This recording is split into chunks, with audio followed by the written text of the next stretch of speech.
What if everything you thought you knew about the Knights Templar was only half the story? We picture them as holy warriors, clad in white mantles, emblazoned with the Red Cross, guardians of pilgrims and the treasures of Jerusalem. But behind that familiar image lies a secret so vast, so daring, it reshapes our understanding of the medieval world itself. Long before the age of exploration officially began, the Templars were already masters of the sea, navigating uncharted waters, establishing hidden outposts on forgotten shores, and weaving a web of influence that stretched across the globe. They were not just knights, they were pioneers, explorers, and architects of a maritime empire operating in the shadows. Today, we're setting sail on a journey into one of history's best-kept secrets, 25 unknown maritime expeditions that expanded Templar influence beyond anything we've ever imagined. These weren't random voyages, they were carefully planned missions that took Templar ships from the frozen coasts of Greenland to the spice-rich ports of India, from the mysterious Sargasso Sea to the distant whispers of the Americas. With each expedition, they gathered knowledge, wealth, and power far from the eyes of kings and popes, building a network so sophisticated that it allowed them to function as a state within states, a kingdom without borders. This is more than a history lesson. It's an invitation to rediscover a legacy shrouded in intentional mystery. We'll explore how the Templars used advanced navigation, borrowed technologies, and sheer audacity to sail into the unknown, amassing resources that funded their operations, protected their independence, and ultimately made them a force that reshaped medieval geopolitics. You're about to see how their ambition reached further than any map of their time suggested, and how their hidden journeys left a mark on the world that still echoes today. So lean in, open your mind, and let's dive into the depths of a story that promises to change the way you see history itself. To truly grasp the magnitude of the Templars' secret voyages, we must first understand the incredible maritime machine they built from the ground up.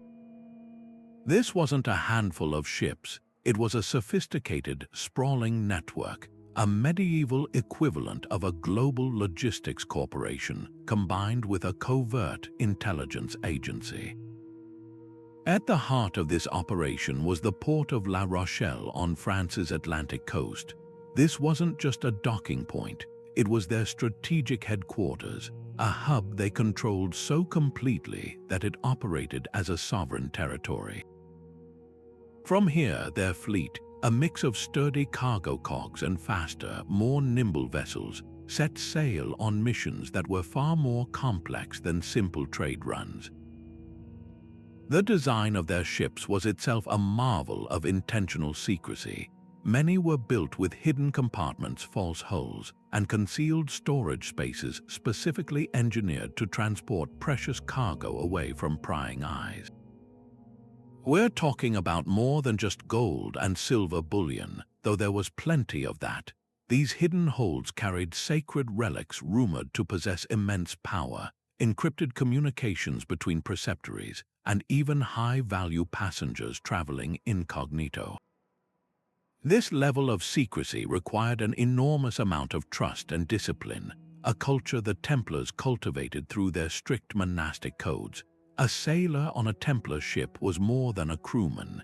He was a sworn brother, bound by vows of silence and loyalty that made the entire operation virtually leak-proof. But their genius extended far beyond clever shipbuilding.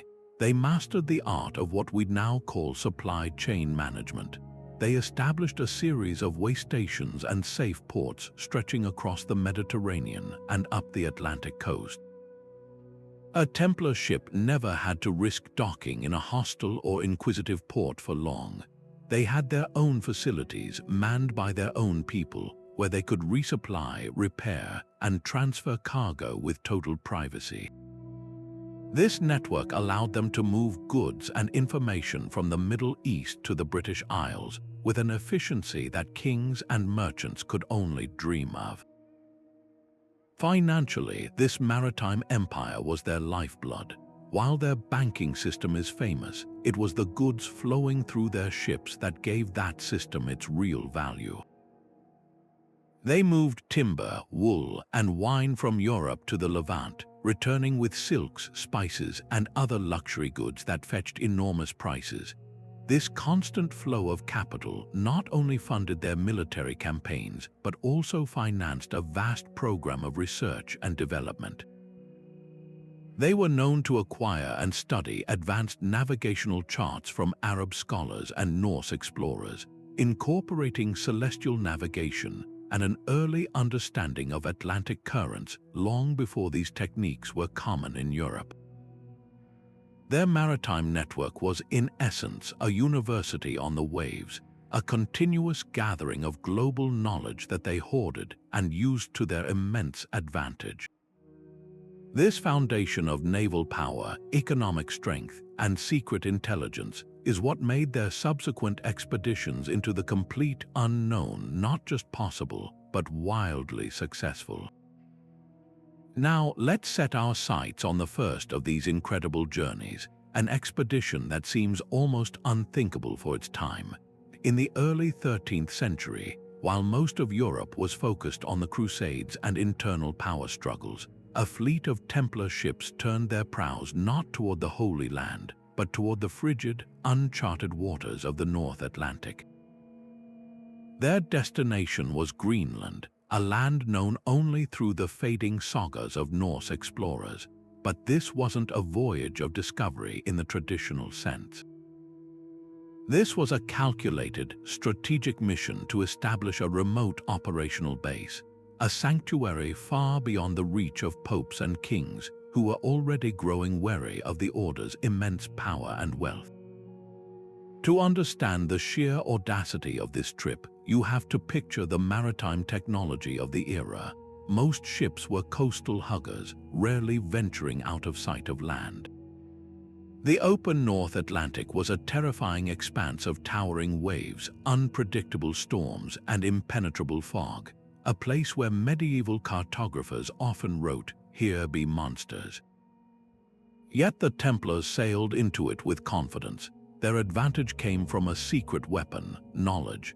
They had meticulously collected and synthesized navigational science from the two greatest seafaring cultures they had encountered. From Arab scholars in the Mediterranean, they acquired advanced understanding of astronomy and celestial navigation, using the stars to plot a course across featureless water. And from the Norse, with whom they had established quiet ties, they learned the ancient art of reading ocean currents, wind patterns, and even the behavior of seabirds to find their way. This fusion of knowledge allowed them to undertake a voyage that was, for anyone else, a suicidal endeavor. They weren't just blindly following the Norse route, they were improving upon it, mapping the ocean with a precision that was centuries ahead of its time. And when they made landfall on the rugged coast of Greenland, their work was just beginning. Their goal was not to conquer or colonize in the open, but to remain hidden. They established a small, well-concealed outpost, likely in one of the deep, secluded fjords that cut into the coastline. This base served multiple critical purposes. First, it was a resupply station and safe harbor for ships undertaking the even longer and more dangerous journey westward, which we will explore later. Second, it gave them direct access to incredibly valuable resources that were scarce in Europe. Greenland was a treasure trove of walrus ivory, a commodity that was as valuable as gold in medieval markets, used for exquisite religious carvings, luxury items, and even as a form of currency. It also offered vast reserves of high-quality timber and furs, resources that were being depleted across Europe. By controlling this pipeline of goods, the Templars didn't just make a profit. They built a self-sustaining economic loop that funded their entire operation without relying on donations or royal favor. This financial independence was the bedrock of their power, and Greenland was a key pillar holding it up. Perhaps most importantly, this successful mission proved their entire theory of shadow expansion. It demonstrated that they could operate a global network with nodes so remote and secret that they were effectively invisible. The Greenland Outpost was a prototype, a testing ground for the methods they would use again and again across the world. It was the first bold move in a long game of geopolitical chess, securing a strategic foothold that would allow them to launch the even more astonishing voyages that we are only just beginning to uncover. This wasn't just a trip to a cold island, it was the opening move in building a hidden empire. While their northern outpost in Greenland provided vital resources and a strategic foothold, the Templars were simultaneously looking south, toward a source of wealth that was the stuff of legend in medieval Europe, the gold fields of West Africa. For centuries, the immense riches of the African interior, gold, ivory, and exotic spices, had followed a single, arduous path to reach European markets. They were transported by camel caravans across the vast and treacherous Sahara Desert, controlled by powerful Muslim empires who levied heavy taxes and tightly guarded their monopoly. This arrangement kept gold scarce and prices exorbitantly high in Christendom, fueling the economies of the Templars' rivals. So the Order devised an audacious plan to cut out the middleman entirely by going around the desert, using the one route no one thought possible, the sea. This was not a journey for the faint of heart. Medieval European sailors considered the waters south of Morocco a terrifying and literally godless realm. Superstitions ran deep about a boiling ocean, sea monsters, and a sun so intense it would turn men black. The Templars, however, were not typical sailors. Their access to knowledge was their greatest asset. It is highly probable that they had acquired or copied Portuguese and Arab portolan charts, the detailed sailing maps that were state secrets of the highest order. Furthermore, their extensive presence in the Iberian Peninsula during the Reconquista would have brought them into contact with Jewish and Moorish scholars who possessed fragments of geographical knowledge about the African coast. They pieced together these clues to plot a course into the unknown. Their ships, flying no distinctive banners and manned by crews posing as simple merchants from Genoa or Barcelona, began a cautious descent down the northwestern coast of Africa. They would have hugged the shoreline, using the same sailing techniques that served them in the Mediterranean, but now facing the powerful Canary current and the daunting challenge of finding safe anchorages on a largely unfamiliar coast. Their first goal was not conquest but contact. They sought out the coastal tribes and nascent kingdoms that were already trading with the interior, but were cut off from direct access to European goods by the Saharan barrier. The initial exchanges must have been a scene of immense cultural curiosity and careful negotiation. The Templars, likely through multilingual intermediaries, would have offered high-quality European goods that were unimaginable luxuries to these coastal communities: finely worked steel tools, strong textiles, glassware, and perhaps even horses. In return, they sought the one thing that was common there but priceless back home: gold. Not minted coins, but gold dust measured by weight, and rare minerals like malachite. This was a trade of staggering profitability. A single steel knife, cheap to produce in Europe, could be traded for a quantity of gold dust worth a fortune. They established these not as grand forts, but as discreet, seasonal trading posts, perhaps just a sheltered cove where their ships could anchor, and temporary shelters could be erected for a few months of trading before they sailed back north with their holds heavy with treasure. The brilliance of this operation was its utter secrecy and its devastating impact on the established economic order. By creating this direct maritime pipeline to the source of African gold, the Templars completely bypassed the traditional trans-Saharan routes. They were siphoning the wealth directly from its origin, undermining the economies of North African empires and enriching themselves beyond measure. This clandestine gold flow became the hidden engine funding their entire operation. It paid for their fleets, built their preceptories, financed their loans to kings, and funded their military campaigns in the east. They had, in effect, created a monopoly on one of the world's most coveted resources, and they did it not through open warfare, but through superior navigation, shrewd diplomacy, and a network of trust so absolute that the secret never leaked. This African venture stands as a masterclass in covert economic warfare, proving their influence was built not just on swords and faith, but on a global understanding of trade and power that was centuries ahead of its time. Having secured a clandestine route to African gold, the Templars now faced the immense logistical challenge of sustaining these long-distance voyages. The journey from La Rochelle to the West African coast was a marathon of thousands of miles, pushing the limits of 13th-century endurance and ship technology. A reliable halfway point was not just a convenience, it was a matter of survival. Their search for this critical waystation led them to a volcanic archipelago shimmering on the horizon, the Canary Islands.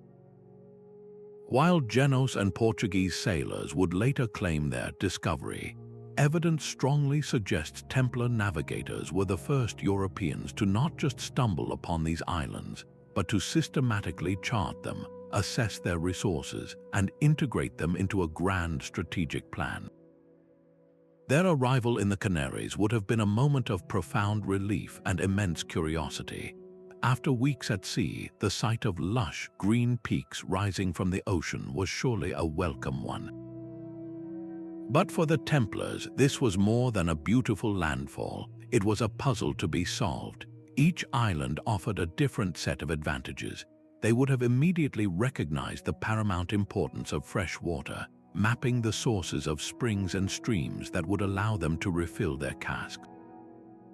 They documented the unique flora, identifying plants like the Dragos tree, whose red sap, dragon's blood, was a highly valuable medicinal and dye product in European markets, and orchil lichen, used to create a rich purple dye.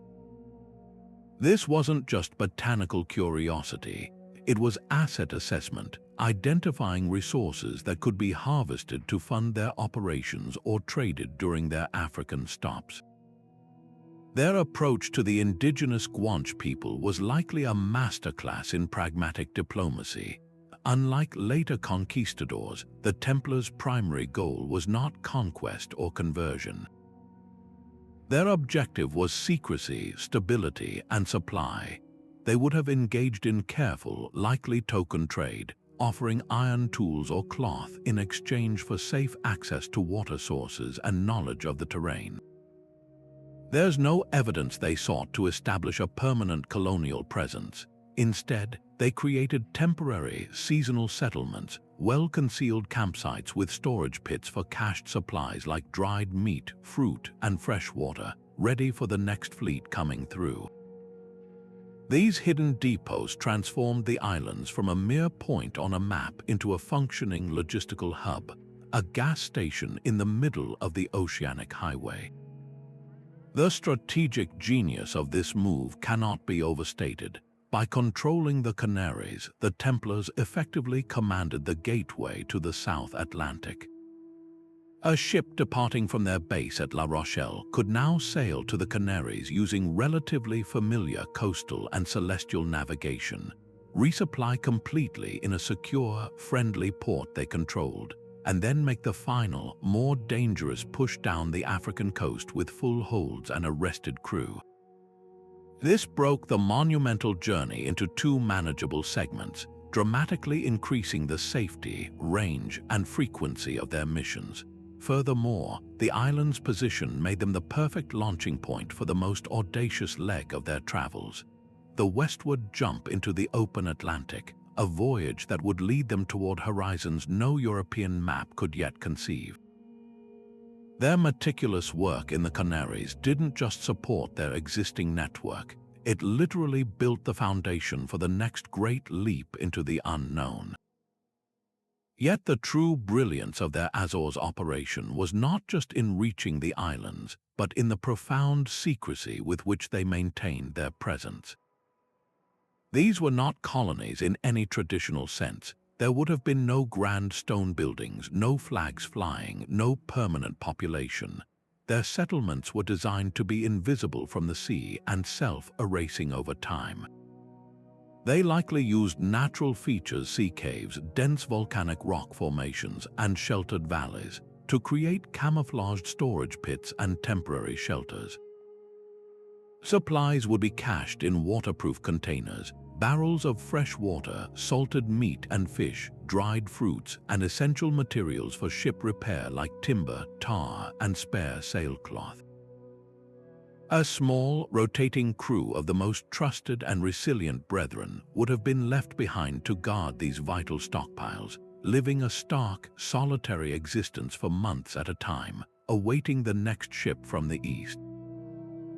The sheer logistical discipline required to keep this mid-ocean supply chain running without a single leak or documented shipwreck to betray their activities speaks to an organizational culture of silence and loyalty that was utterly unparalleled in the medieval world. This was a clandestine operation run with the precision of a modern intelligence agency. This hidden network in the Azores fundamentally altered the strategic map of the North Atlantic for the Templars. With a secure waystation positioned nearly a third of the way to the Americas, the previously unimaginable became suddenly achievable. A ship could now sail from La Rochelle to the Azores using the prevailing winds and currents, reprovision completely with supplies that were waiting for them, and then embark on the longer, more dangerous western leg of the journey with its holds full and its crew refreshed. This turned the Atlantic from a terrifying, uncrossable barrier into a manageable two-stage voyage. It was the equivalent of building a bridge across the ocean, one whose piers were known only to them. This capability didn't just facilitate their own legendary voyages westward, it also provided the ultimate insurance policy. In the event of a catastrophic crackdown in Europe, a threat that was growing ever more real as the 13th century waned, the Azores offered a potential bolt hole, a remote redoubt where the Order's core treasures and knowledge could be safeguarded, far from the reach of any king or pope. Their foresight in establishing this mid-Atlantic foothold reveals a level of long-term strategic planning that was nothing short of prophetic, setting the stage for their most daring expeditions yet to come. While their Atlantic voyages pushed the boundaries of the known world, the Templars were also executing a masterful strategic pivot into a completely different theater of operation, the complex and volatile arena of the Baltic Sea. This was not a realm of uncharted oceans and unknown continents, but a densely networked world of competing Scandinavian kingdoms, emerging Slavic principalities, and the powerful merchant alliance of the Hanseatic League. Venturing into these icy, often treacherous waters required a different kind of courage and a completely new diplomatic playbook. Their goal was not merely to explore, but to integrate, to weave themselves into the very fabric of Northern European power and commerce. The resources they sought here were the cornerstone of medieval northern wealth. Amber, often called the gold of the North, was a sacred and luxury material highly prized across Europe and the Near East for jewelry, religious artifacts, and even as a medicinal ingredient. The dense forests of the Baltic coast offered seemingly endless supplies of high-quality timber, essential for their ever-expanding fleet, and luxurious furs, sable, marten, and fox, that were markers of extreme wealth and status in royal courts from London to Constantinople. By establishing direct trade for these goods, the Templars could bypass the expensive Hanseatic middlemen, drastically increasing their profit margins and securing a steady flow of these valuable commodities. But to access these resources, they needed local partners. This is where the Templars demonstrated their remarkable adaptability. They did not arrive as conquering crusaders. That approach had already failed miserably for other orders like the Teutonic Knights, who were locked in a perpetual and brutal war of conversion against the pagan tribes of the region. Instead, the Templars came as pragmatic businessmen and diplomats. They negotiated directly with Norse jarls in places like Gotland, who controlled key ports and trading posts, and with Slavic chieftains along the coasts of modern-day Poland and Prussia.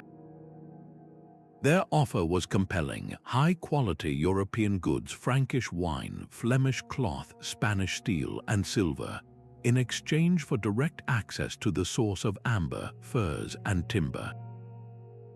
They presented themselves as a reliable, well-funded alternative to the Hanseatic merchants, and their reputation for unwavering honesty in financial dealings preceded them, making them attractive partners. This commercial activity provided the perfect cover for their deeper, more strategic objective: intelligence gathering and alliance building. Each trading post they established, often in the form of a modest fortified warehouse or a small compound, doubled as an intelligence node.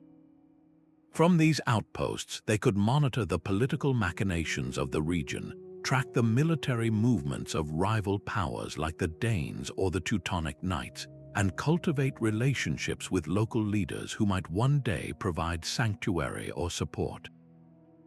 In a world where the Pope and the King of France were growing increasingly hostile, the Baltic offered a network of potential allies far from the center of their troubles. They were, in effect, building a strategic depth, creating options and safe havens should the political situation in Western Europe deteriorate. This foray into the Baltic is a testament to the Order's sophisticated understanding of realpolitik. They recognized that influence could be built as effectively through trade and diplomacy as through military force. By choosing commerce over conquest, they gained access to immense wealth and critical intelligence without provoking the costly, draining conflicts that consumed their rivals. They inserted themselves into the existing power structures of the North not as disruptors, but as facilitators, making themselves indispensable to local economies, and in doing so, weaving a safety net of influence that stretched from the sunny coasts of the Mediterranean to the misty, pine-scented shores of the Baltic Sea. This ability to operate with such flexibility in such a contrasting environment is perhaps one of the clearest signs of their genius, proving their network was not just vast but incredibly resilient. While their northern and Atlantic ventures were impressive, the Templars' most audacious economic maneuver was their covert penetration of the most lucrative trade network on Earth, the Indian Ocean. To understand the sheer scale of this ambition, picture the medieval world economy. The flow of luxury goods, pepper, cinnamon, cloves, silk, and gems from India, Ceylon, and the Spice Islands to Europe was the ultimate prize. This trade was funneled through a series of tight bottlenecks controlled by powerful middlemen. Islamic caliphates dominated the overland routes, while the maritime republics of Venice and Genoa held an iron grip on the Mediterranean distribution. These Italian city-states grew fantastically wealthy by marking up the price of these goods by thousands of % by the time they reached European consumers.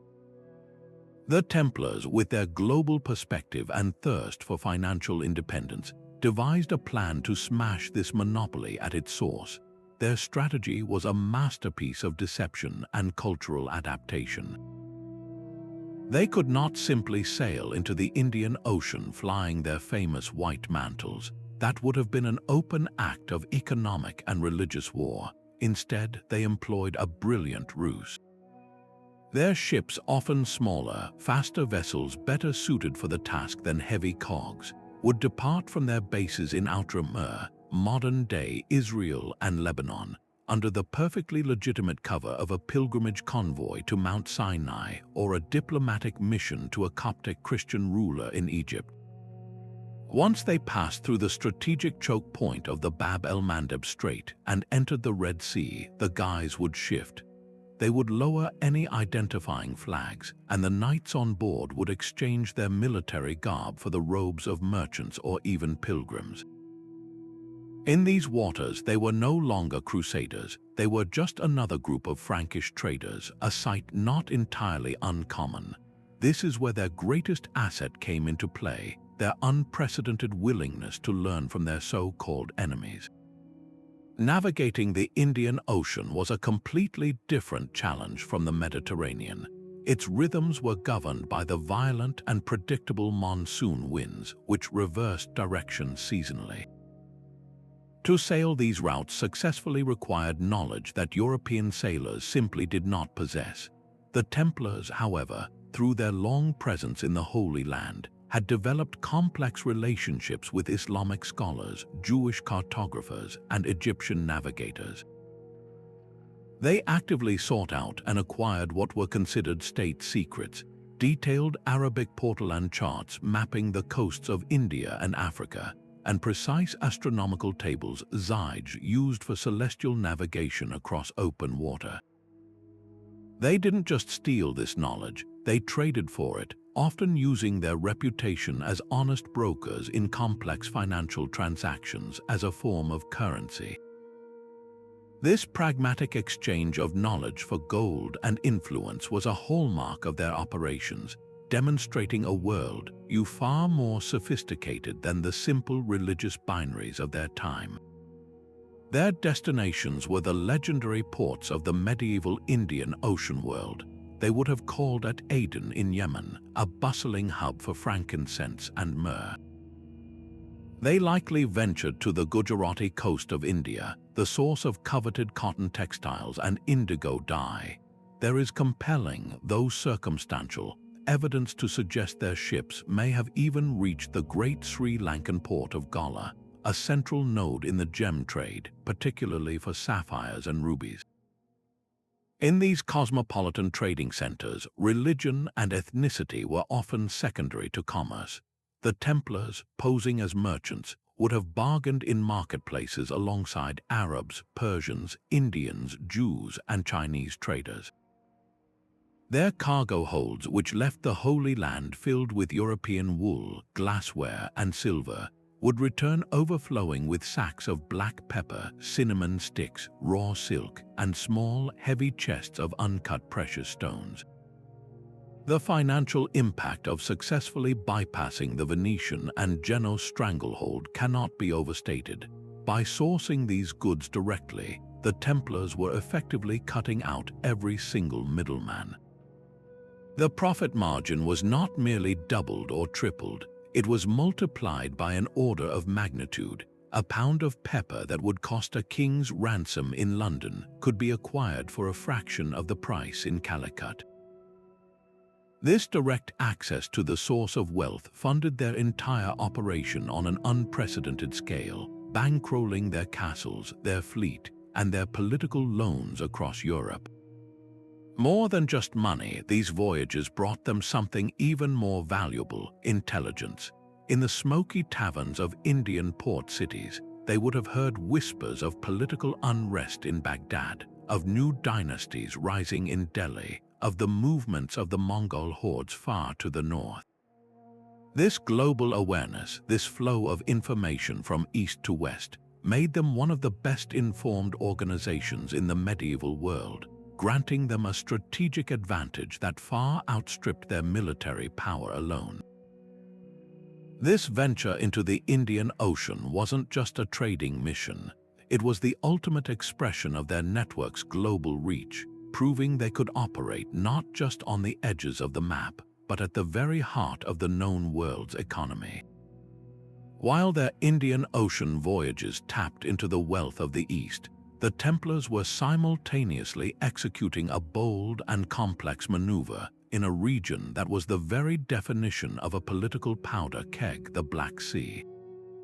To a medieval European, this body of water represented the edge of the known world, a place where empires collided and fortunes could be made or lost in an instant. For the Templars, it was the ultimate strategic crossroads, a gateway that could connect their European and Middle Eastern operations directly to the overland Silk Road and the immense power of the rising Mongol Empire. Their mission here was not one of simple exploration. It was a high-stakes game of diplomacy, espionage, and commerce, requiring a level of political nuance that few other Western powers could even attempt.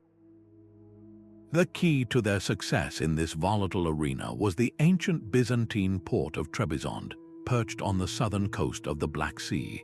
This wasn't just a city, it was a legendary entrepot, the western terminus of a Silk Road branch line that carried the luxuries of Persia, China, and Central Asia.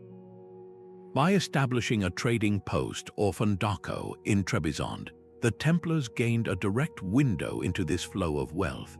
Their compound there would have been a fortified warehouse and living quarters, a small piece of sovereign Templar territory where they could store goods, house their knights and sergeants, and conduct business according to their own strict rules. The goods they dealt in were the raw materials of medieval power. They exported vast quantities of grain from the fertile plains north of the Black Sea, a crucial food source for the populations of Constantinople and the Crusader states. They traded in strong, durable Slavonian slaves for the Mamluk armies of Egypt, a morally complex but highly profitable enterprise common to the era. And of course, they handled the exquisite silks and spices that arrived from the east, which they could now ship westwards through their own network, further undermining the Italian monopolies. But the true objective ran far deeper than mere trade. The 13th century was a period of breathtaking geopolitical shift. The Byzantine Empire was a shadow of its former self, crumbling from within. The Mongol horsemen of the Golden Horde had exploded out of Central Asia, conquering everything from Korea to Hungary, and now controlling the northern shores of the Black Sea. And various Seljuk Turkish beyliks were vying for power in Anatolia. In this chaotic landscape, information was the most valuable currency of all.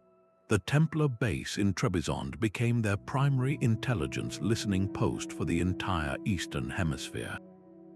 Fluent in multiple languages and trained to observe everything, Templar brothers posing as merchants would have mingled in the bustling markets, eavesdropping on caravan masters from Samarkand, diplomats from Tabriz, and spies from Cairo. They tracked the movements of Mongol tumans, gauged the stability of Byzantine emperors, and monitored the military ambitions of Turkish sultans. This intelligence was transmitted back to the Order's leadership through an efficient system of encrypted letters and trusted couriers, providing a strategic advantage that was priceless. A king in France, considering whether to launch a new crusade, would rely on the Templars not just for funding, but for the ground truth about the political situation in the East. This role as the best-informed power brokers in Eurasia elevated them from a military order to a genuine transnational power, a state-like entity whose influence was based on knowledge and financial clout as much as on military strength. Their ability to navigate the treacherous politics of the Black Sea, maintaining working relationships with both Christian Byzantines and the pagan Mongols against their common Muslim foes, showcased a breathtakingly modern and pragmatic approach to foreign policy. They understood that in the pursuit of their grand strategy, alliances were not about faith, but about mutual interest. This venture into the Black Sea wasn't just an expansion of their trade network. It was a masterclass in realpolitik that solidified their role as the indispensable intermediaries between East and West. Now we arrive at what is perhaps the most controversial and breathtaking of all the Templar voyages, the possibility that their ships crossed the Atlantic and made landfall in the Americas nearly 2 centuries before Christopher Columbus. This idea pushes the boundaries of accepted history, yet when you piece together the evidence within the context of their established capabilities, it transforms from a fringe theory into a compelling, plausible chapter of their hidden story. This wasn't a desperate, last-ditch flight after their suppression. This was a calculated, well-funded mission of exploration and expansion, the ultimate expression of their maritime confidence and their desire to operate entirely beyond the reach of any European authority. Consider the tools they had at their disposal. By the late 13th century, the Templars weren't guessing about the ocean, they were mastering it. Their fleet had been hardened by decades of travel to Greenland and the Azores. Their navigators possessed a body of knowledge that was effectively a state secret, combining Norse sailing lore with Arab astronomical science. They used advanced instruments like the astrolabe to chart their position by the stars, and carried with them portolan charts that were far more accurate than the fanciful, myth-filled maps used by most European courts. Most intriguingly, there is the enigmatic artifact known as the Vinland map, while itself controversial, which hints at a pre-Columbian knowledge of the North American coastline that aligns almost perfectly with the timing of the Templars' peak power and their known presence in Greenland. It is not a giant leap to suggest that a ship departing from their secret Greenland base, stocked with supplies from their Azores cache, and manned by a crew schooled in open ocean navigation, could have completed the journey to the coast of Newfoundland or even further south. Their motivations for such a perilous undertaking were multifaceted. Primarily, it was the relentless Templar drive for resources and strategic advantage. Rumors from Norse sagas and perhaps even from brief, forgotten contacts with indigenous peoples spoke of lands rich in timber, fish, and possibly even mineral wealth. Establishing a foothold there would provide an almost unimaginable economic boom, a source of raw materials completely independent of the war-torn and politically fractious continent of Europe. But beyond resources, there was the powerful allure of creating a true sanctuary, a New Jerusalem far from the grasping hands of Pope and King. In the vast, uncharted wilderness of a new continent, they could potentially build a society based entirely on their own rules, a final redoubt to preserve their order, their treasures, and their esoteric knowledge should the threats at home ever come to a head. The impact of such a voyage, if it occurred, ripples through history in subtle but profound ways. The most tantalizing clue lies in the sudden and unexplained sophistication of certain maps from the early age of exploration. The famous Piri Reis map of 1513, compiled by an Ottoman admiral, explicitly states that it was drawn from source maps dating back to the time of Alexander the Great. But many researchers point out that its accurate depiction of parts of the South American coastline suggests a more recent source of knowledge. Could some of those source maps have been copied, traded, or captured from Templar archives?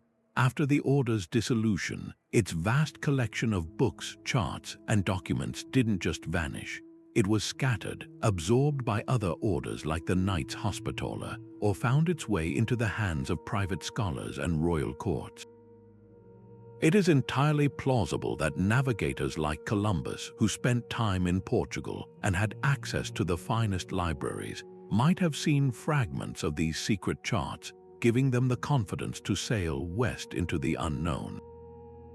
The Templars' greatest legacy, therefore, may not have been a physical colony in the Americas, but the cartographical knowledge that unlocked the continent for everyone else, making their secret mission one of history's most consequential leaks. While their voyages to the edge of the world demonstrate incredible ambition, The true backbone of Templar maritime power was constructed much closer to home, in the sun-drenched, strategically priceless islands of the Mediterranean. This wasn't about exploration, this was about control. The Mediterranean was the central nervous system of the medieval world, and the Templars understood that to dominate it, they needed to command its key nodes. Their strategy focused on a simple, brutal fact of naval geography. Whoever controls the islands controls the sea lanes, from the vast, resource-rich Cyprus to the formidable fortress like Malta. They systematically acquired and fortified a network of island bases that turned the entire sea into their private domain. Cyprus was the crown jewel of this strategy, and their acquisition of it is a story of breathtaking opportunism.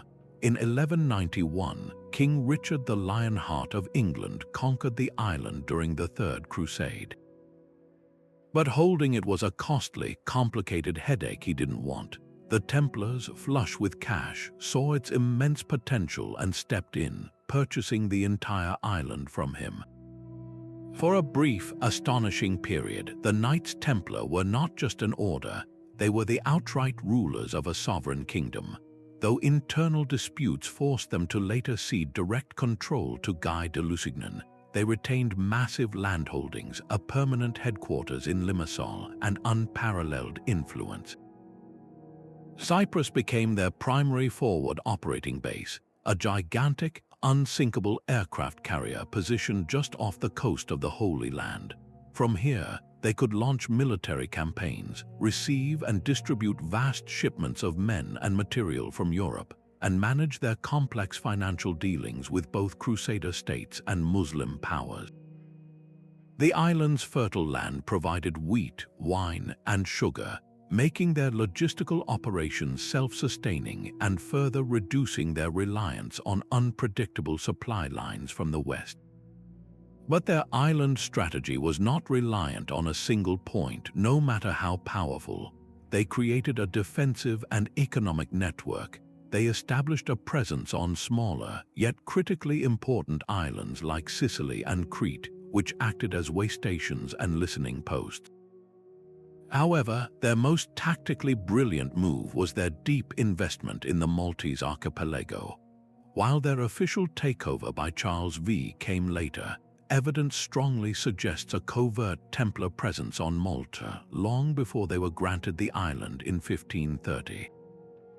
They recognized its genius-level defensive qualities, deep natural harbors, towering limestone cliffs, and a central position that made it the ultimate choke point between the eastern and western Mediterranean. A Templar ship based in Malta could interdict any vessel moving between Muslim North Africa and Christian Europe, between Italian merchant republics and Levantine ports. This control allowed them to practice a form of sanctioned piracy, inspecting cargoes, collecting informal tariffs, and ensuring their own goods had safe passage. The activities on these islands were multifaceted and highly sophisticated. They weren't just military garrisons, they were full-spectrum operational hubs. Hidden coves on these islands served as secure shipyards where their unique vessels, with their false hulls and hidden compartments, were built and repaired away from prying eyes. Remote monasteries and fortified manor houses dotting the countryside functioned as ideal treasure houses, where bullion, sacred relics, and archives could be stored in much greater security than in a vulnerable coastal preceptory on the mainland. Most importantly, these islands were intelligence gold mines.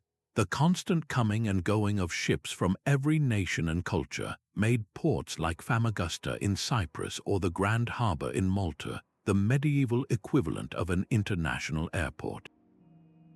Templar brothers, fluent in multiple languages and trained to observe everything, would work the docks and taverns, gathering rumors about Venetian trade deals, Mamluk military preparations, or political intrigue in European courts. This stream of real-time intelligence funneled back to the leadership, gave the Templars a strategic awareness that made them indispensable to kings and a nightmare for their competitors.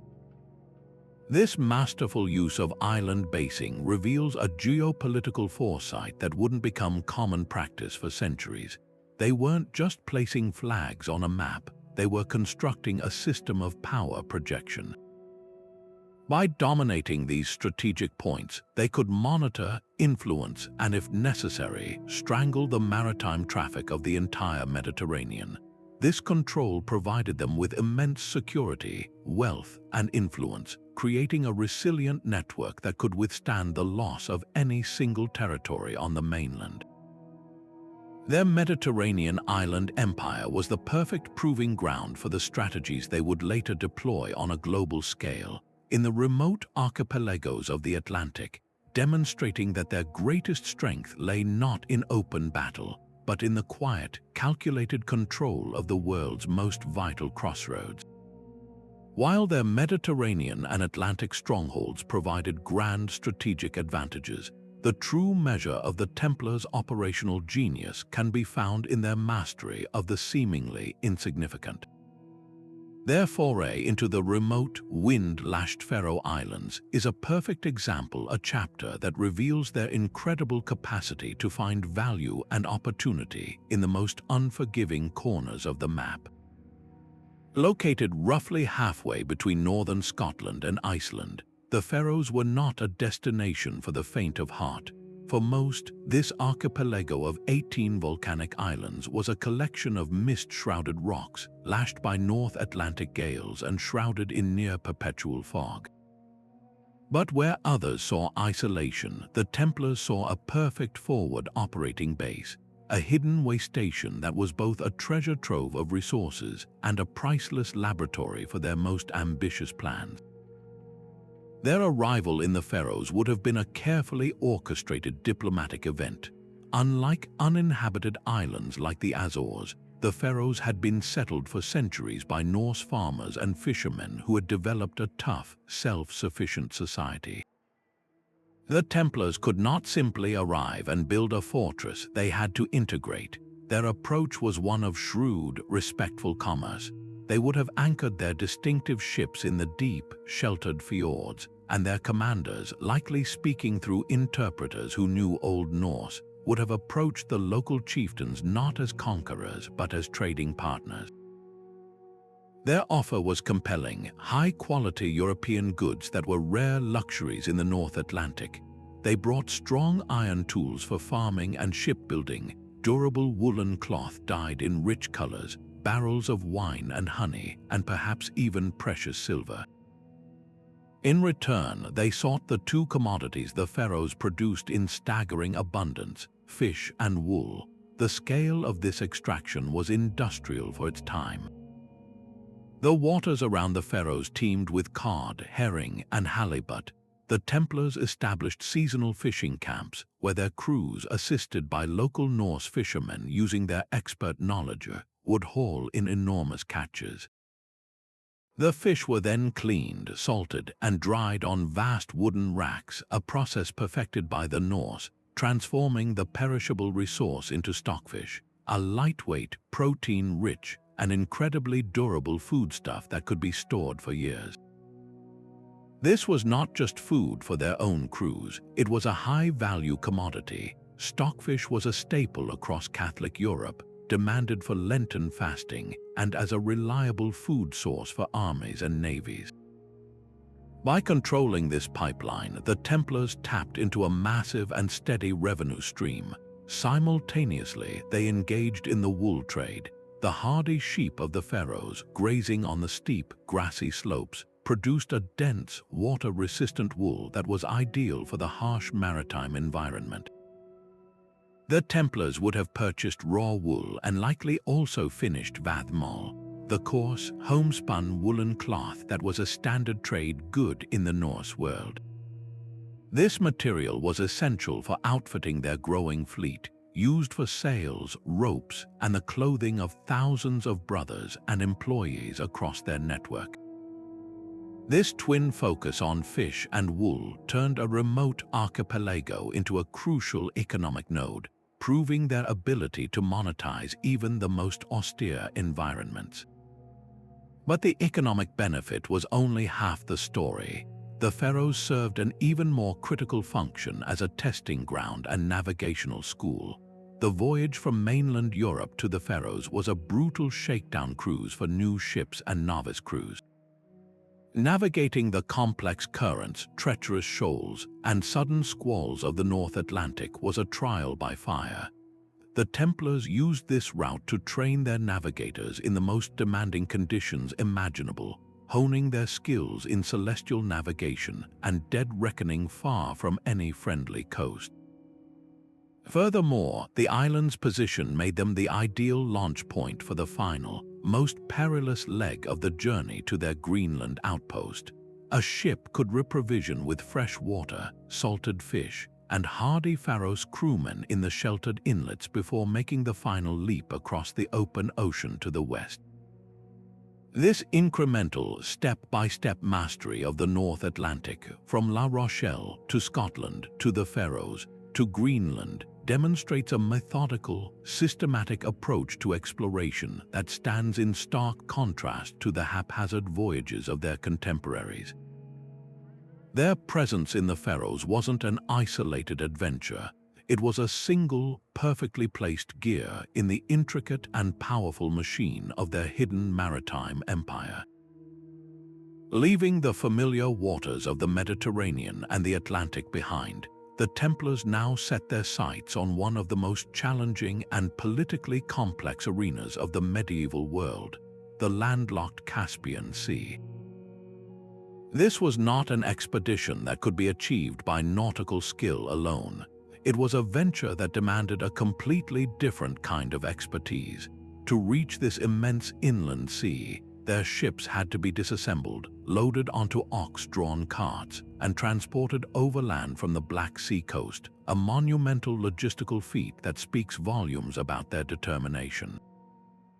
Their goal was to insert themselves directly into the heart of the Silk Road, bypassing every intermediary and tapping into the very source of Eurasian wealth. This mission would test their diplomatic cunning to its absolute limit, forcing them to navigate a shifting landscape of empires where a misstep could mean not just failure but annihilation. The key to unlocking the Caspian was not military force but strategic alliance. The 13th century was the age of the Mongols, a force so overwhelming that it had reshaped the entire political map of Asia. The Templars, ever the pragmatists, recognized that to access the riches of the East, they would have to negotiate with these new masters of the continent. This required a breathtaking shift in perspective. These were Christian knights sworn to defend against infidels, now seeking formal trading agreements with the pagan rulers of the Golden Horde. They dispatched embassies composed of their most linguistically gifted and diplomatically astute brothers to the court of the Mongol Khans. These envoys would have traveled the vast steppes, arriving at the magnificent mobile cities of felt tents that served as the Mongol capitals. Their negotiations were a masterclass in realpolitik. They presented themselves not as religious crusaders, but as representatives of a powerful, transnational financial and logistical network. They offered what the Mongols desperately needed: access to high-quality European goods, sophisticated financial services for managing their vast plunder, and perhaps most importantly, intelligence from the western frontiers of their empire. In return, the Templars sought and received something priceless: safe passage and trading privileges within the Mongol domains. This granted them access to the Caspian's western and southern shores, regions teeming with opportunity. They established a trading post at the city of Astrakhan, near the Volga River Delta, which became their gateway to the north. But their most significant foothold was likely in the prosperous Persian port of Abaskan on the southern coast. From these secure bases, they plunged into the vibrant commerce of the region. Their ships, now reassembled and sailing the Caspian, became a common sight, carrying cargoes that defined the era's economy. They loaded holds with raw Persian silk, destined for the looms of Italy and France. They traded for pungent spices that had traveled overland from India and beyond. And in a trade that seems almost prophetic, they engaged in the early oil commerce of the region, where crude oil from natural seeps around Baku was already being harvested for use in medicine, warfare, and waterproofing. The strategic value of this Caspian operation extended far beyond mere profit. For the Templars, it was the ultimate step in diversifying their economic base and achieving true financial independence from their European patrons. No longer were they reliant on the generosity of kings or the success of the Crusades. They now had a direct pipeline to the source of the world's most coveted commodities. The gold and silver flowing into their coffers from this trade allowed them to operate with unprecedented autonomy, funding their network without having to answer to any earthly power. Furthermore, their presence in the Caspian made them the best-informed power in Europe regarding the intentions of the Mongol Empire. The intelligence they gathered on troop movements, political succession, and internal disputes was more valuable than any battlefield victory, making them indispensable advisors to popes and monarchs who lived in fear of another Mongol invasion. This foray into Inner Eurasia stands as the ultimate testament to their global vision. It wasn't just a trading mission, it was a brilliant geopolitical maneuver that transformed them from a medieval military order into a truly global power, whose influence stretched from the shores of the Atlantic to the heart of Asia. Yet, even as they forged alliances with mighty empires in the East, the Templars never lost sight of the critical importance of their own backyard, the wild, weather-beaten fringes of northwestern Europe.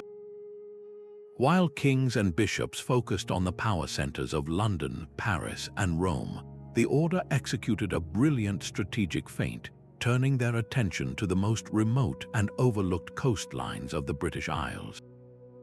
This was not a retreat but a calculated consolidation. They understood that true security often lies not at the center of power, but in its forgotten peripheries where royal authority was weak and local rulers were open to mutually beneficial arrangements. The ragged shores of Scotland, Ireland, and even the volcanic island of Iceland offered exactly this kind of sanctuary, along with a wealth of raw materials vital to their ever-expanding maritime empire. Their approach to these regions was a masterclass in cultural adaptation and soft power. They did not arrive as conquerors that would have been both impractical and counterproductive. Instead, they came as wealthy, well-connected patrons and traders.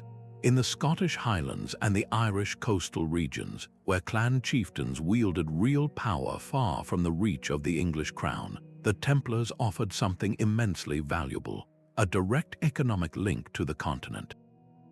A Scottish chieftain sitting on a mountain of high quality wool or an Irish lord controlling a rich fishing ground had limited avenues to monetize these assets. The Templars provided the solution. They offered premium prices paid in silver, high-grade European iron for tools and weapons, fine wine, and other luxury goods that elevated the status of these local leaders among their people. In return, they sought more than just cargo. They sought territory and integration. They negotiated for secluded, defensible coves and inlets where they could establish discreet landing stages and storage facilities. Places like the remote Scottish Isle of May in the Firth of Forth or the deep, hidden sea locks of Argyll became their unofficial ports. In Ireland, the rugged coastlines of counties like Kerry and Cork, with their countless islands and hidden anchorages, provided perfect bases far from the scrutiny of English officials in Dublin. On these sites, they didn't build the grand stone commanderies typical of France. Instead, they constructed simpler, more functional structures: longhouses for storage, small chapels for prayer, and sturdy jetties for their ships. These installations were designed to blend into the landscape, to be visible only to those who knew where to look. The resources they extracted were the lifeblood of both the local economy and their own. From Ireland and western Scotland, they acquired vast quantities of salt fish and wool, staples of medieval trade, but they also tapped into a resource of immense strategic value: tin. The tin mines of Cornwall, and evidence suggests lesser-known sources in Scotland, were crucial. Tin, when alloyed with copper, produces bronze, essential for everything from church bells to ship fittings and military hardware. By controlling this supply chain directly at the source, the Templars ensured their own needs were met while also controlling a key component of the medieval metallurgy industry. The most fascinating evidence of their presence, however, lies not in ledgers but in stone and story. Across these regions, you find curious architectural anomalies. A Norman-style rounded arch in a remote Scottish chapel where no Norman lord ever ruled. The ruins of a peculiarly well-built and strategically located warehouse on a desolate Irish headland, far from any major settlement. Even in Iceland, the sagas and place names hint at visits by foreign knights in the decades before the Order's dissolution. These physical and cultural traces suggest a deeper, more integrated presence than mere seasonal traders. It implies that Templar brothers lived among these communities for extended periods, overseeing operations, building relationships, and perhaps even intermarrying, creating bonds of loyalty that transcended their official order. This network of hidden ports and local alliances served a final, critical purpose. It was an insurance policy. As pressure from the French crown and the papacy began to mount in the early 14th century, these remote coastlines offered potential escape routes and safe havens. A Templar ship pursued by royal agents could disappear into the misty sea locks of Scotland or find shelter with a friendly Irish chieftain, its cargo and crew protected by agreements that meant nothing in Paris but everything on the local level. Their investment in the periphery was a brilliant display of strategic depth, creating a resilient network that could withstand shocks at the center. By embedding themselves in the fabric of these distant communities, they didn't just acquire resources, they purchased loyalty and security, ensuring that even if their heartland was attacked, their legacy, and perhaps their treasures, could endure in the most unexpected of places. Having mastered the stepping stones of the Azores and the Canaries, the Templars pushed even further south, seeking the ultimate key to unlocking the Atlantic's secrets. Their next discovery would prove to be a navigational game-changer: the volcanic archipelago of the Cape Verde Islands. Positioned off the bulge of West Africa, these islands were more than just another landfall. They were a meteorological command center. For the Templars, reaching Cape Verde was like a modern pilot discovering a secret jet stream. It offered a control over the ocean's very rhythms that their competitors could scarcely imagine. The genius of their Cape Verde strategy lay in a profound understanding of the wind. The archipelago sits directly in the path of the powerful North Atlantic trade winds, which blow with remarkable consistency from the northeast toward the Americas. More importantly, it marks the southern boundary of the Intertropical Convergence Zone, an area known to later sailors for its doldrums and unpredictable weather. By establishing a presence here, the Templars gained the ability to harness these natural forces. A ship departing from Cape Verde with the trade winds at its back could make the crossing to the Caribbean or the northern coast of South America in a fraction of the time it would take from Europe, riding a fast and reliable highway across the ocean. This wasn't just a slightly better route, it was a revolutionary shortcut that turned the Atlantic from a terrifying barrier into a manageable conduit. Their operations on the islands were a masterclass in low-profile efficiency, They wouldn't have built stone castles or permanent towns that would have drawn unwanted attention.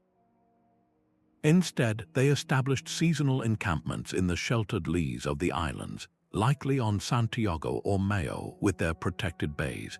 These were functional bases, not colonial settlements. They would have included carefully concealed storage pits for their most vital commodity, fresh water, which is scarce on the islands, along with stocks of salted fish, dried fruit, and essential materials for repairing ships battered by the long journey from Europe. The presence of trusted brothers, perhaps rotating on long duty assignments, would have ensured these caches were maintained and secure, ready to resupply a fleet arriving from La Rochelle or departing for the Americas. This logistical hub supercharged their existing West African gold trade. A Templar vessel could now sail from Europe to Cape Verde, reprovision completely at their private depot, and then make the short, final hop to the Guinea coast with a full crew and empty holds ready to be filled with gold dust, ivory, and spices. On the return journey, the same ship, now heavy with treasure, could stop again at Cape Verde to take on fresh water and supplies for the long, windward beat back north to Europe. This system eliminated the need for dangerous, time-consuming stops on the hostile African mainland, making their entire operation faster, safer, and more profitable. The islands became the central gear in a perfectly engineered machine of extraction and transport.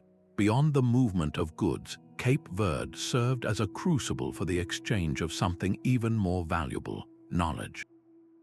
In these temporary ports, Templar brothers from Europe would have interacted with the skilled lançado traders, often Portuguese or Spanish renegades who had gone native, and African sailors who possessed an intimate understanding of the coastal currents, languages, and tribal politics of the mainland. This was an intelligence goldmine, information about which local chief was most favorable to trade, where the best gold deposits were being found, or warnings about Portuguese patrols further south would have been exchanged here, making the Templar operation not just a commercial venture, but an incredibly well-informed one. Their ability to leverage this remote archipelago as a nexus of logistics, navigation, and intelligence showcases a sophistication in maritime empire building that would not be seen again until the age of the great European trading companies centuries later. Leaving behind the charted waters of the African coast and the strategic archipelagos, the Templars now embarked on what might be their most purely scientific and enigmatic voyage, a deliberate foray into the heart of the Atlantic's most perplexing region, the Sargasso Sea. This was not a mission driven by the immediate lure of gold or the need for a strategic port. This journey was fueled by something far more revealing about their character: an insatiable intellectual curiosity and a strategic thinker's desire to understand the ocean's deepest secrets. To medieval sailors, the Sargasso was a place of dread and legend, a stagnant, windless graveyard where ships were said to be trapped forever in a tangled web of strange, free-floating seaweed. The Templars, however, saw past the superstition. They recognized this unique marine phenomenon not as a threat, but as a potential asset and a puzzle to be solved. Their approach to this mysterious region was methodical and observant. Sailing into the Sargasso, their crews would have witnessed a sight unlike any other on Earth. The deep blue of the open ocean gave way to vast, golden mats of sargassum weed stretching to the horizon. The air, often still and heavy, was filled with the distinct smell of the sea and the unique scent of the living seaweed itself. The water was remarkably clear and strikingly blue, and the usual riot of ocean life was different here: small crabs, shrimp, and peculiar fish that had evolved to live their entire lives camouflaged within the floating forest. Instead of fearing this environment, the Templar navigators and accompanying scholars would have diligently documented everything. They took note of the weed's patterns, its density, and how it moved with the subtle, deep ocean currents that converged in this region. They studied the wildlife, the weather patterns, and most importantly, the behavior of their ships within this calm, enclosed sea within a sea. The most valuable treasure they extracted from the Sargasso was not material but intellectual, a masterful understanding of the North Atlantic Gyre. This giant clockwise system of ocean currents encircles the Sargasso Sea, and by carefully measuring their drift, observing the direction of the weed's movement, and correlating this with their celestial readings, the Templars began to map this invisible river within the ocean. They learned how the Gulf Stream and the Canary Current acted as the powerful outer walls of this system, and how the Sargasso itself sat in the relatively calm center. This knowledge was a navigational superpower. It meant they could use the currents like highways, predicting their flow to speed their journeys to the Americas or back to Europe. It also meant they could avoid being accidentally drawn into areas of stagnation if they needed to.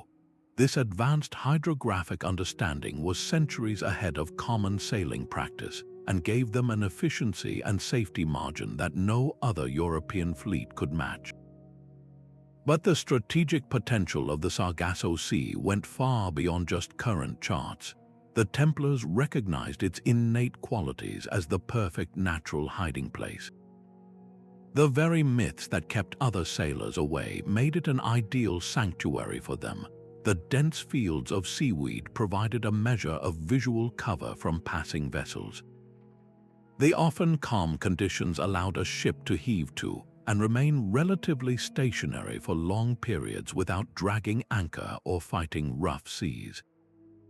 This made it an unparalleled location for clandestine rendezvous.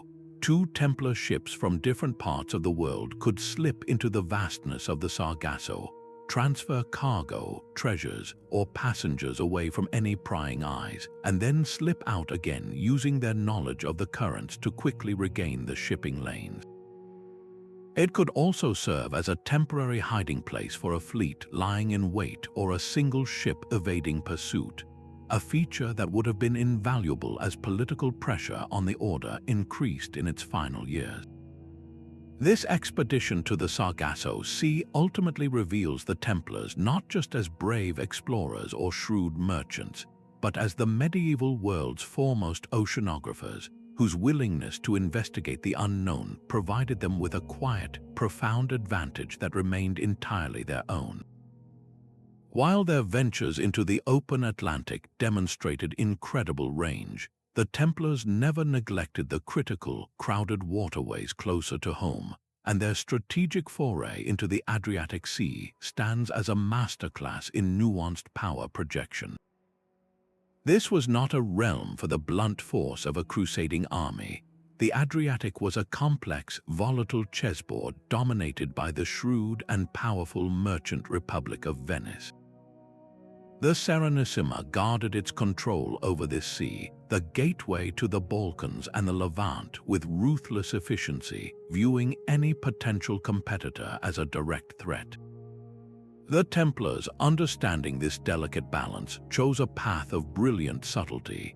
Instead of challenging Venice head-on, they became embedded within the existing power structure, operating as both partners and quiet competitors in a high-stakes game of economic and political influence.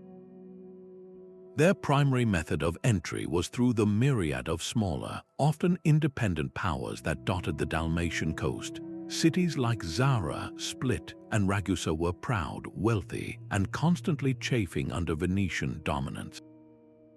To these city-states, the Templars presented themselves as the perfect alternative.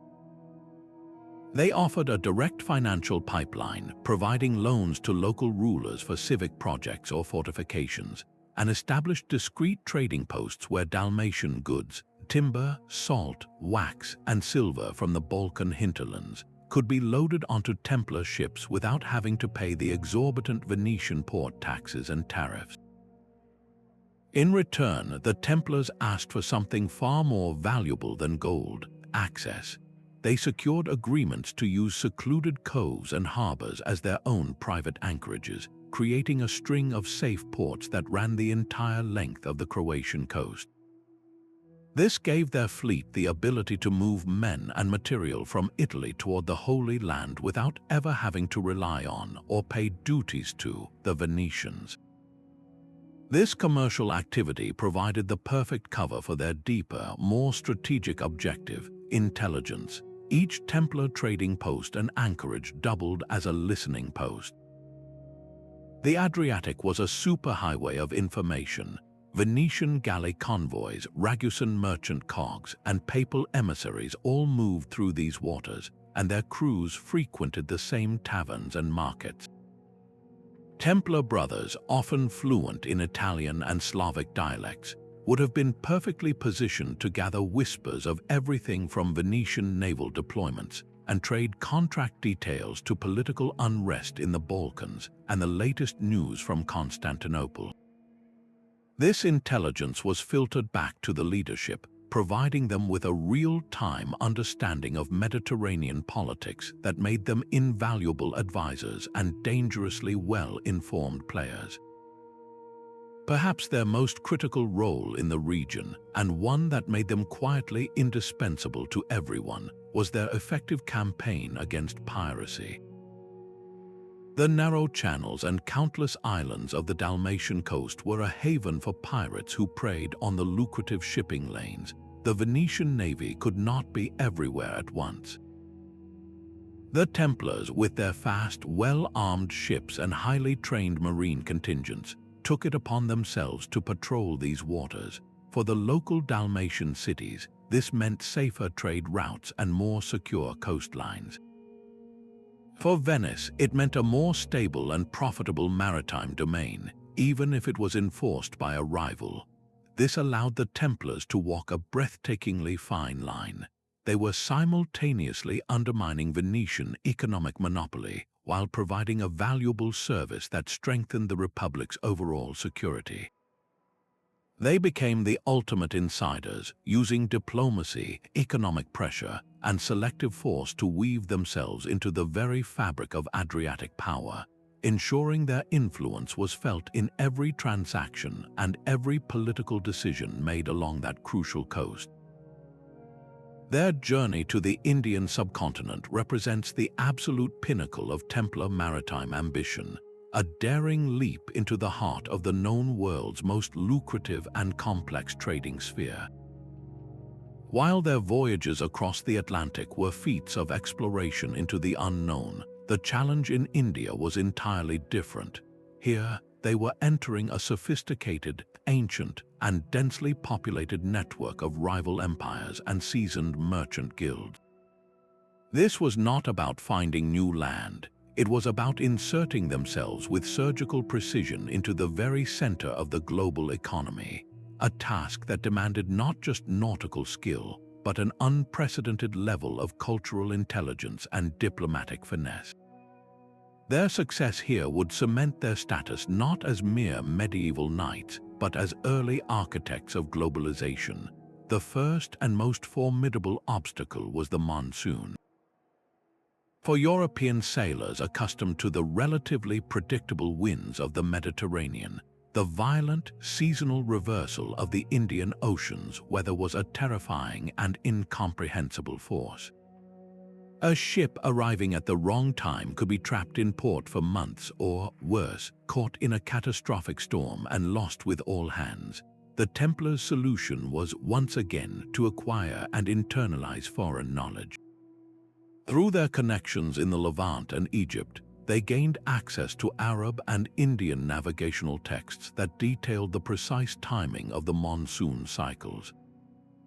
They learned to ride the southwest monsoon that blew from April to September, carrying their ships from the Gulf of Aden directly to the Malabar coast of India with incredible speed. Then they would wait, trade, and learn, departing months later on the reversing northeast monsoon that would blow them reliably back toward Arabia. This mastery of the monsoon schedule transformed a perilous gamble into a predictable, repeatable commercial route, giving them a logistical rhythm that few European competitors could match. Their arrival on the Indian coast, likely making landfall in thriving ports like Calicut or Cranganore, would have been a spectacle of careful staging. Their ships, though sturdy, were likely smaller than the great Chinese junks or Arab dhows that dominated the harbors. To avoid appearing as a military threat, they would have presented themselves unambiguously as merchants. Their initial offers were calculated to appeal to local rulers and spice wholesalers.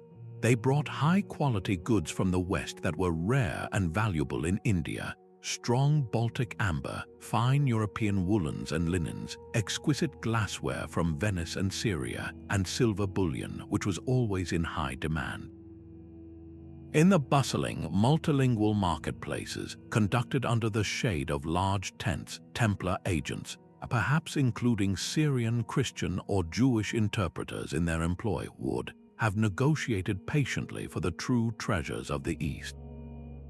They sought the legendary spices that were worth their weight in gold back in Europe: thick bundles of black pepper, the very currency of the medieval spice trade, fragrant cinnamon from Ceylon, precious cloves and nutmeg from the distant Moluccas.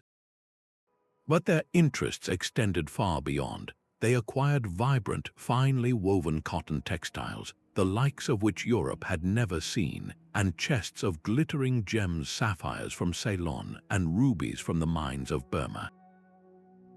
Each of these commodities was sourced directly, cutting out the countless Arab, Persian, and Venetian middlemen who had traditionally controlled the markups, allowing the Templars to achieve profit margins that were nothing short of astronomical. Yet the spices and gems were almost a secondary benefit compared to the true prize they secured: strategic intelligence. The Indian ports were the information crossroads of the Eastern Hemisphere. In the waterfront taverns and on the decks of foreign ships, Templar brothers with a talent for listening would have gathered fragments of conversation that, when pieced together, formed a panoramic view of Asian politics. They learned of power struggles between Hindu empires in the south and Muslim sultanates in the north, of the trade policies of the Delhi Sultanate, and of the movements of Mongol scouts along the Himalayan passes. This intelligence was more valuable than any single shipload of pepper. It allowed the Templar leadership to anticipate disruptions in the supply chain, to advise European monarchs on the stability of the distant East, and to make informed decisions about where to allocate their vast resources. Their foray into India was the ultimate proof of their global reach, a stunning demonstration that their network of influence and information truly did span the entire known world. While their ventures into the tropics and the Indian Ocean showcased their global reach, the Templars were simultaneously solidifying their power in a much closer, yet equally formidable, theater: the notoriously treacherous waters of the North Sea. This was not a realm for the faint-hearted. Unlike the predictable trade winds of the Atlantic or the seasonal monsoons of the East, the North Sea was a capricious and violent body of water, known for its sudden, brutal gales, dense fog banks, and complex, shifting sandbanks that could gut the hull of a ship in moments. For most, these were waters to be endured, not mastered. But for the Templars, the North Sea represented something entirely different: the final piece in a grand strategic puzzle, a crucial corridor connecting their British holdings to the economic powerhouse of Northern Europe, and a vital buffer against their most formidable rivals. Their primary objective in these stormy latitudes was not exploration, but integration and influence. The region was dominated by the Hanseatic League, a powerful confederation of merchant guilds and market towns that controlled trade from London to Novgorod. The Hanseatic cities Bruges, Antwerp, Hamburg, and later Lübeck were the beating heart of northern European commerce, dealing in the bulk goods that fueled everyday life: English wool, Flemish cloth, Baltic grain, Norwegian timber, and North Sea fish.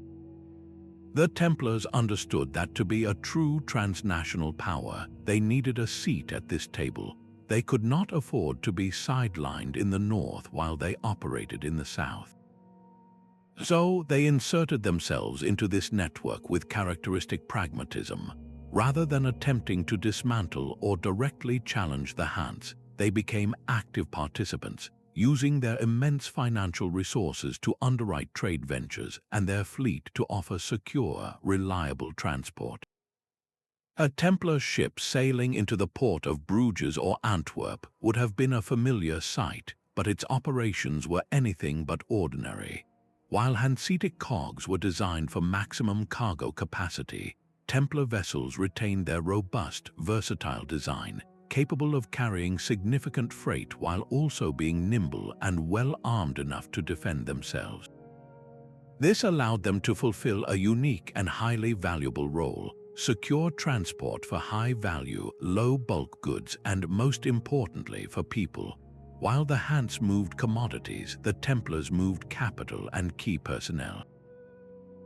Their ships became the preferred and most secure method for transporting high-ranking church officials, diplomats, and nobles between England, Flanders, and the Holy Roman Empire. They also carried sensitive communications and precious metals between their preceptories, effectively acting as the armored vans of the medieval financial world. This service made them indispensable to the very powers that might otherwise view them with suspicion. This commercial activity provided the perfect cover for their deeper, more strategic goal: to counterbalance the growing influence of their great rivals, the Teutonic Knights.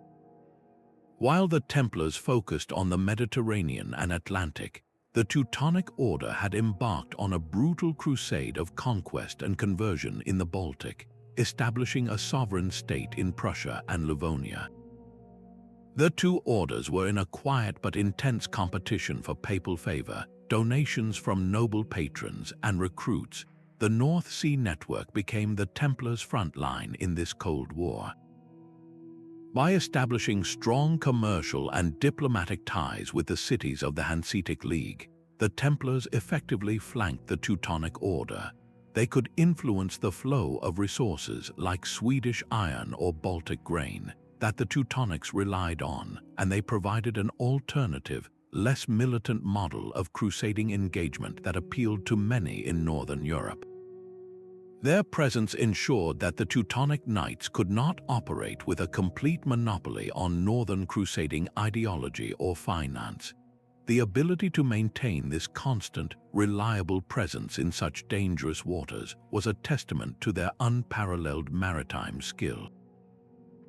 Their success relied on two pillars: ship design and crew expertise. Their vessels, built in their own shipyards, featured a deeper keel and a stronger, clinker-built hull that could withstand the pounding of North Sea waves far better than the flatter-bottomed cogs common in the region. Their crews were a blend of the best seafaring talent from across their network: hardy Breton sailors accustomed to the Atlantic, experienced Norse pilots who could read the weather and currents instinctively, and disciplined Templar sergeants who maintained order and security. These men were experts in a form of navigation that was part science and part art, using lead lines to constantly measure depth and feel the composition of the seabed below them, allowing them to navigate the deadly shallows and sandbanks that protected ports like Bruges. This mastery of such a challenging environment for both profit and strategy solidifies the picture of the Templars not as isolated warrior monks, but as the central nervous system of medieval Europe, with threads of influence, trade, and power running through every sea, from the calm Mediterranean to the tempestuous, fog-shrouded waters of the north. Leaving behind the crowded ports of India and the stormy North Sea, the Templars now embarked on one of their most audacious and delicate missions: a covert penetration of the Arabian Peninsula, the very heartland of the Islamic world and the source of some of antiquity's most legendary luxuries. This was not a voyage that could be approached with force or open declaration. To sail into these waters flying the Red Cross on a white mantle would have been an instant declaration of war and a death sentence for the crew. Instead, this operation required a masterful performance of deception, a complete submergence of identity that highlights the Order's breathtaking flexibility and strategic cunning. Their ships, likely smaller, less conspicuous dhows or even vessels purchased from neutral traders, would have been stripped of any identifying marks. The knights and sergeants on board exchanged their military garb for the simple, practical robes of merchants or the humble attire of pilgrims, transforming from holy warriors into anonymous travelers. Their destinations were the ancient and fabled ports of Oman and Yemen, places whose names alone evoked the romance of the incense trade: Muscat, Salalah, and Aden. These were not just commercial hubs, they were the gatekeepers to a trade that dated back thousands of years to the kingdoms of Sheba and the Pharaohs. The Templars' objective was twofold, and both goals were of immense value. Primarily, they sought direct access to the source of goods that were literally worth their weight in gold in medieval Europe: frankincense and myrrh. These aromatic resins, harvested from the scraggly trees of Dhofar in Oman and the Hadramaut in Yemen, were not mere luxuries, they were necessities of medieval life.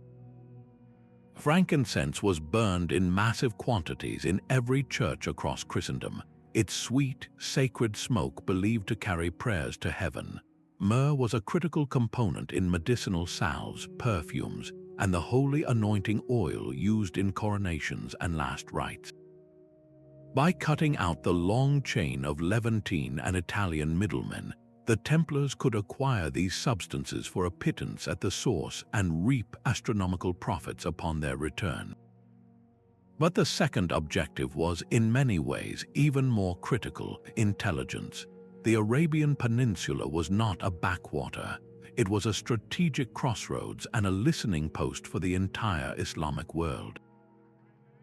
From the port of Aden, they could monitor shipping traffic heading to and from Egypt, the heart of the Mamluk Sultanate, their sworn enemy in the Holy Land.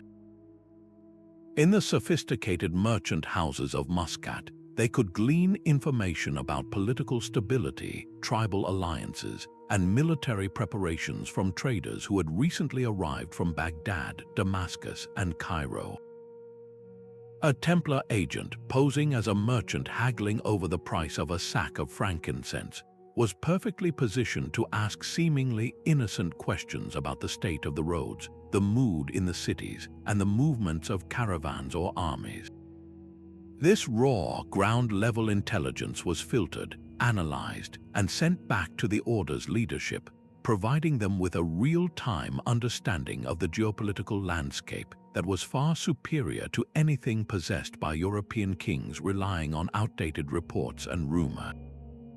The success of this entire venture hinged on a quality not often associated with crusading knights: profound cultural sensitivity and diplomatic skill. The Templar agents selected for these missions would have been among the Order's most gifted linguists and shrewd negotiators. They likely included Arabic-speaking brothers from Spain or Sicily, and perhaps even non-combatant sergeants with a background in trade. They understood that to succeed, they had to operate within the complex codes of Arabian commerce and hospitality. They would have observed local customs meticulously, offering respectful greetings, engaging in the customary slow-paced negotiations over countless cups of bitter coffee and sweet tea, and never openly discussing religion or politics. Their greatest asset was their reputation for financial integrity. A promise of payment from a Templar representative, even a disguised one, was considered ironclad.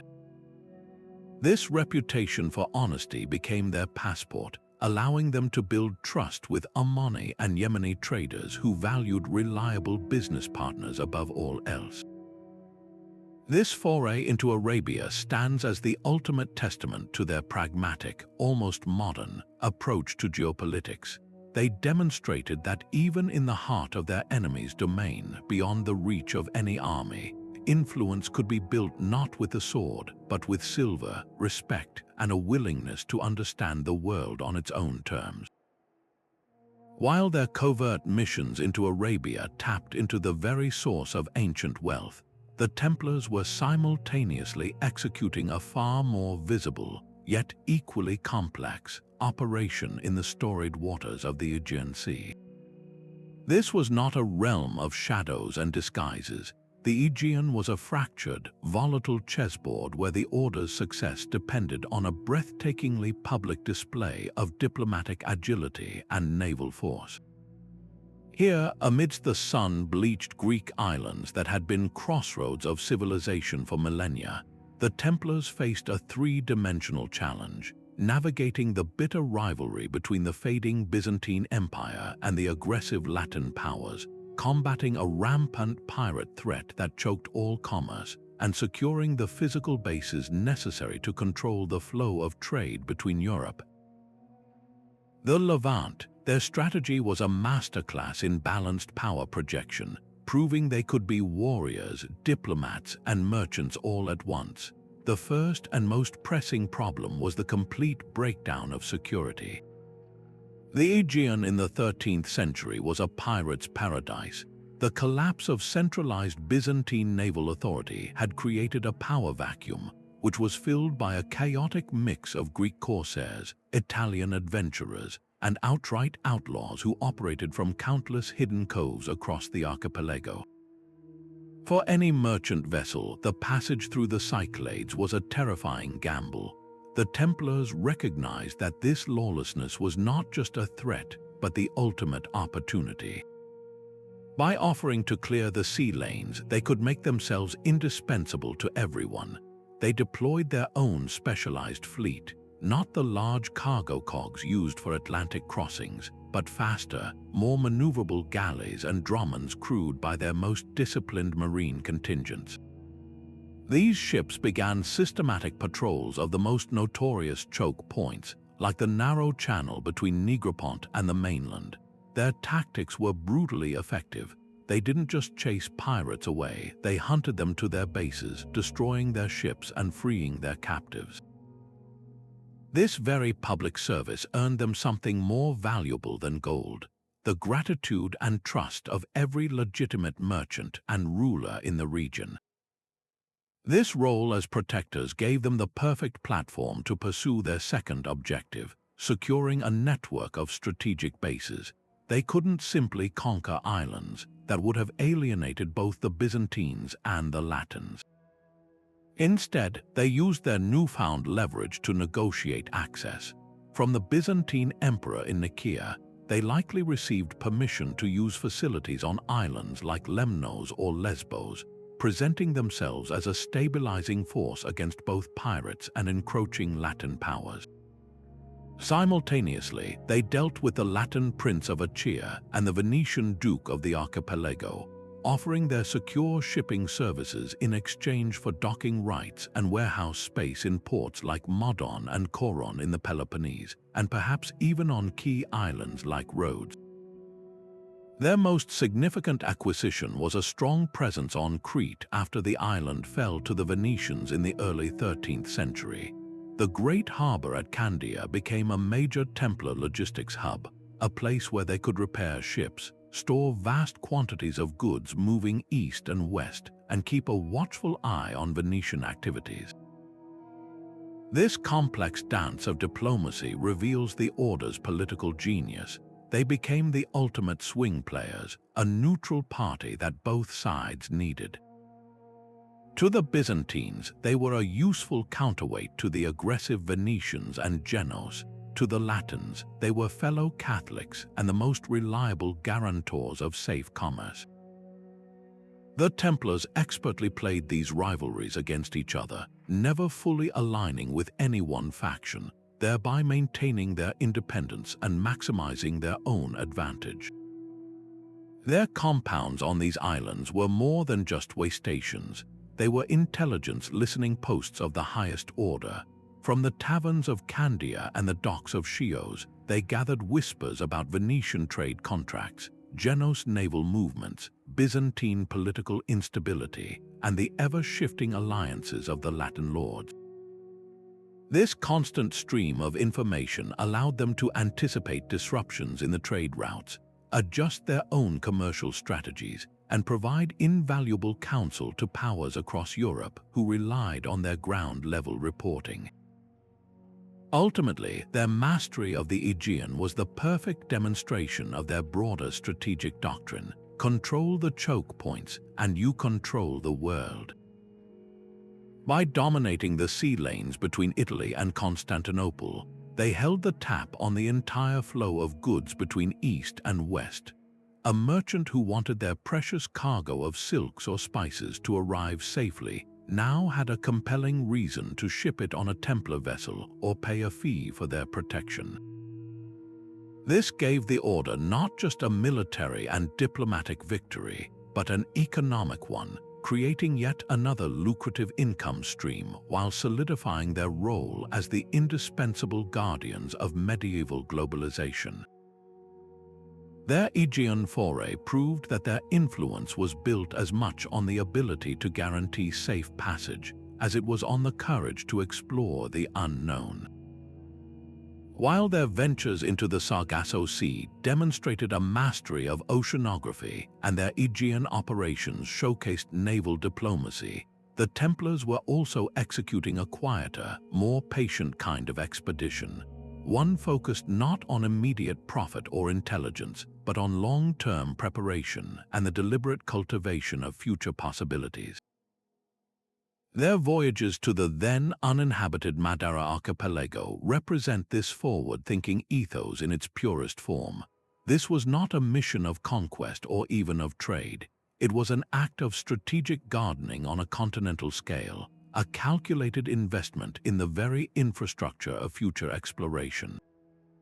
Sailing southwest from their established bases in the Canaries, their ships would have been the first in centuries to sight the dramatic, cloud-capped peaks of Madeira and its smaller sibling, Porto Santo, rising from the deep blue of the Atlantic. Where a typical explorer might see only untouched wilderness, the Templar commanders saw a blank canvas of immense potential. Their initial landfall was a systematic exercise in environmental assessment. Teams of brothers, likely including those with knowledge of agriculture, hydrology, and construction, would have fanned out across the main island. They documented everything with a meticulousness that would impress a modern surveyor. They noted the incredibly fertile volcanic soil, so rich and deep it promised agricultural yields unimaginable in Europe. They mapped the numerous freshwater streams cascading from the laurel forests in the mountainous interior, identifying ideal locations for future settlements. Most importantly, they recognized the archipelago's supreme strategic location. Positioned further south and west than the Azores, Madeira was perfectly placed to serve as the ultimate launching pad for voyages pushing further into the Atlantic, towards the rumored islands of the west and the African coast. It was the perfect combination of a fertile paradise and an unsinkable fortress, but the Templars were not mere tourists of this natural bounty. They immediately began a program of subtle modification, turning the islands into a pre-stocked safe house for their own future use. In secluded, well-watered valleys hidden from the sea, small teams began the patient work of planting. They established hidden groves of fruit trees, likely figs, oranges, and others obtained from their Mediterranean holdings, creating orchards that would, in a few years, provide fresh food for weary crews. They sowed fields with hardy grains and vegetables, essentially creating secret gardens that would lie fallow until needed. This was agriculture as a strategic reserve, a living larder planted in advance of the famine. Simultaneously, they built rudimentary but durable infrastructure, stone-lined storage pits to protect cached supplies from the elements, simple stone huts for shelter, and most crucially, carefully cleared and marked landing sites in protected coves. These were not grand constructions. They were designed to be invisible from the sea and to blend into the landscape over time, leaving no obvious trace for any other passing vessel. The profound secrecy of this entire operation is what marks it as uniquely Templar. The crews involved would have been small, composed of the most trusted and resilient members, sworn to absolute silence about the location and purpose of their mission. There would be no boastful charts sent back to Europe, no claims of discovery for glory or title. The knowledge of Madeira, its resources, and its potential remained a tightly held secret within the Order's inner circle, a card kept close to the chest for future play. This patient, century-spanning perspective is almost unimaginable in an era of short-term feudal thinking. They were playing a game that would not see its final move for generations, investing labor and resources into an asset whose full value they themselves might never realize. This hidden chapter of Templar activity leaves perhaps its most tantalizing legacy not in their own records, which were destroyed, but in the sudden and inexplicable confidence of the Portuguese explorers who rediscovered the islands in the 15th century. The official story claims Madeira was found by accident by explorers blown off course. Yet, the Portuguese arrival seems remarkably well prepared. They immediately knew the islands were habitable. They began systematic colonization with stunning speed, and they introduced specific agricultural products like sugarcane that flourished immediately.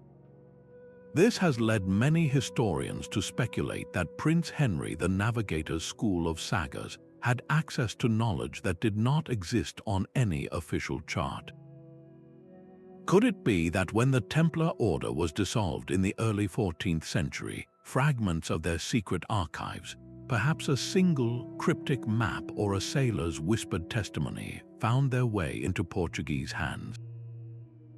The Templars' methodical work in Madeira, their documentation of its resources, and their preliminary cultivation may have provided the Portuguese with the blueprint for their own age of exploration, making this quiet, patient expedition one of the most influential in history, precisely because its success depended on it remaining utterly unknown for over 100 years. Now we come to one of the most tantalizing and hotly debated possibilities in the entire Templar saga, the prospect that their ships did not just skirt the edges of the Americas, but ventured deep into the heart of the Caribbean itself. This theory pushes against the very foundations of our historical timeline, suggesting a chapter of exploration that was so successfully buried that its echoes are only now being unearthed. Imagine a Templar vessel, its hull scarred by Atlantic gales, its sails patched and sun-bleached, finally sighting not the cold, rugged cliffs of Newfoundland, but the dazzling white sand beaches and emerald waters of the Antilles. For a crew accustomed to the gray skies of the North Atlantic, this arrival would have felt like discovering another world entirely, a tropical paradise utterly disconnected from the Europe they had left behind. Their motivations for such an immense journey were a powerful blend of the pragmatic and the profound. On a practical level, the Caribbean offered a treasure trove of resources that were either scarce or non-existent in Europe. The islands were dense with magnificent tropical hardwoods like mahogany and lignum vitae, incredibly dense and durable timbers that were perfect for shipbuilding, particularly for critical components like rudders and pulley blocks that faced constant stress. Beyond timber, there was the persistent, tantalizing rumor of mineral wealth. While the vast silver and gold deposits of mainland Central and South America were not yet known, the Templars, with their extensive intelligence network, may have heard whispers from indigenous traders of metals and precious stones to be found. But perhaps the most compelling driver was the strategic need for an ultimate sanctuary. As political pressure mounted in the early 14th century, the Caribbean represented the perfect refuge, a world away from the reach of any pope or king, a place where the Order could potentially regroup, preserve its treasures, and safeguard its knowledge entirely beyond the grasp of its enemies. The nature of their presence, if it existed, would have been characteristically discreet and temporary. They were not there to conquer or colonize in the name of any crown. Instead, they likely established seasonal camps, choosing remote, defensible locations, a secluded cove on a lesser-known island, a sheltered bay with a fresh water source. These would not have been stone fortresses, but functional bases for resource extraction and ship repair. The most compelling evidence for their presence often comes from anomalies that are difficult to explain through conventional history. Certain petroglyphs and carvings found on islands like the Portuguese-owned Madeira and the Canary Islands, which show clear Christian and pre-Columbian influences, have been cited by some researchers as potential markers. Even more intriguing are the occasional, unexplained discoveries of medieval European artifacts in pre-Columbian archaeological contexts in the Caribbean, though these findings are often controversial and fiercely debated within academic circles. Central to this entire narrative is the question of their interaction with the indigenous Taino and Carib peoples. The Templars, unlike the conquistadors who would arrive over a century later, were not on a mission of conversion or conquest. Their survival and success in this new environment would have depended entirely on their ability to forge peaceful, cooperative relationships. Through skilled gesture trade and the assistance of any multilingual guides they may have acquired from earlier coastal contacts in North America, they would have engaged in careful barter. They likely offered small items of European ironwork, nails, knives, fish hooks, objects of immense practical value and novelty to the islanders. In return, they sought fresh food, knowledge of local resources, and safe passage. There are even tantalizing, though unproven, suggestions that they may have exchanged more than just goods, perhaps sharing basic maritime knowledge or even leaving a genetic and cultural imprint that later fueled legends of pale-skinned, bearded visitors among the Taino. This possibility of a peaceful, transactional encounter, so different from the brutal colonialism that followed, adds a fascinating layer of moral complexity to their story. The controversial theory of a Templar arrival in the Caribbean forces us to hold two seemingly opposing ideas in our minds at once. It remains on the fringe of accepted history, lacking the irrefutable proof that would overturn textbooks. Yet it aligns so perfectly with everything we know about the Order: their audacity, their navigational prowess, their need for secrecy, and their relentless pursuit of safe havens and new resources. Whether ultimately proven true or not, the very plausibility of such a voyage fundamentally challenges our understanding of medieval capabilities and invites us to reimagine the map of the world as the Templars themselves might have secretly known it. Pushing beyond the familiar shores of the Caspian, Templar expeditions embarked on their most daring overland venture yet, a secret journey into the very heart of Central Asia. This was not a voyage that could be made by ship alone. To reach the eastern Caspian shores, their vessels would have docked at their established post near the Volga Delta, and from there the real challenge began. The knights and sergeants selected for this mission would have transferred their cargo onto a train of Bactrian camels, the ships of the desert, and turned their faces eastward, following ancient caravan tracks into a landscape of endless steppes, sweeping deserts, and formidable mountain ranges. This transition from sea to sand reveals the true extent of their adaptability. They were not just sailors, but masters of multimodal logistics, capable of operating in any environment to achieve their goals. Their primary objective was to insert themselves directly into the flow of wealth along the eastern branch of the Silk Road. The eastern Caspian region, encompassing modern-day Turkmenistan and Uzbekistan, was a crucible of cultures and commerce, where Turkic horse lords, Persian merchants, and Mongol administrators interacted in a complex and often volatile dance. The Templars' strategy here was one of high-stakes diplomacy. They could not arrive as conquerors. They were far too few in number and too deep within the territory of the Mongol Golden Horde. Instead, they came as sophisticated financiers and diplomats, seeking audiences with local khans and tribal chieftains. Their most powerful bargaining chip was their access to goods and currencies that were rare and valuable this far east: high-quality European silver bullion, finely crafted steel blades from Damascus and Toledo, and exquisite glassware and religious artifacts that were novelties in the steppes. In exchange, they sought direct access to the source of two legendary commodities, silk and precious metals. The silk they acquired wasn't just a luxury textile, it was the ultimate medieval speculative asset. Lightweight, incredibly valuable by volume, and always in demand, a bale of raw Chinese silk could be transported across continents and sold for a fortune in Aleppo or Constantinople. But perhaps even more enticing were the metals.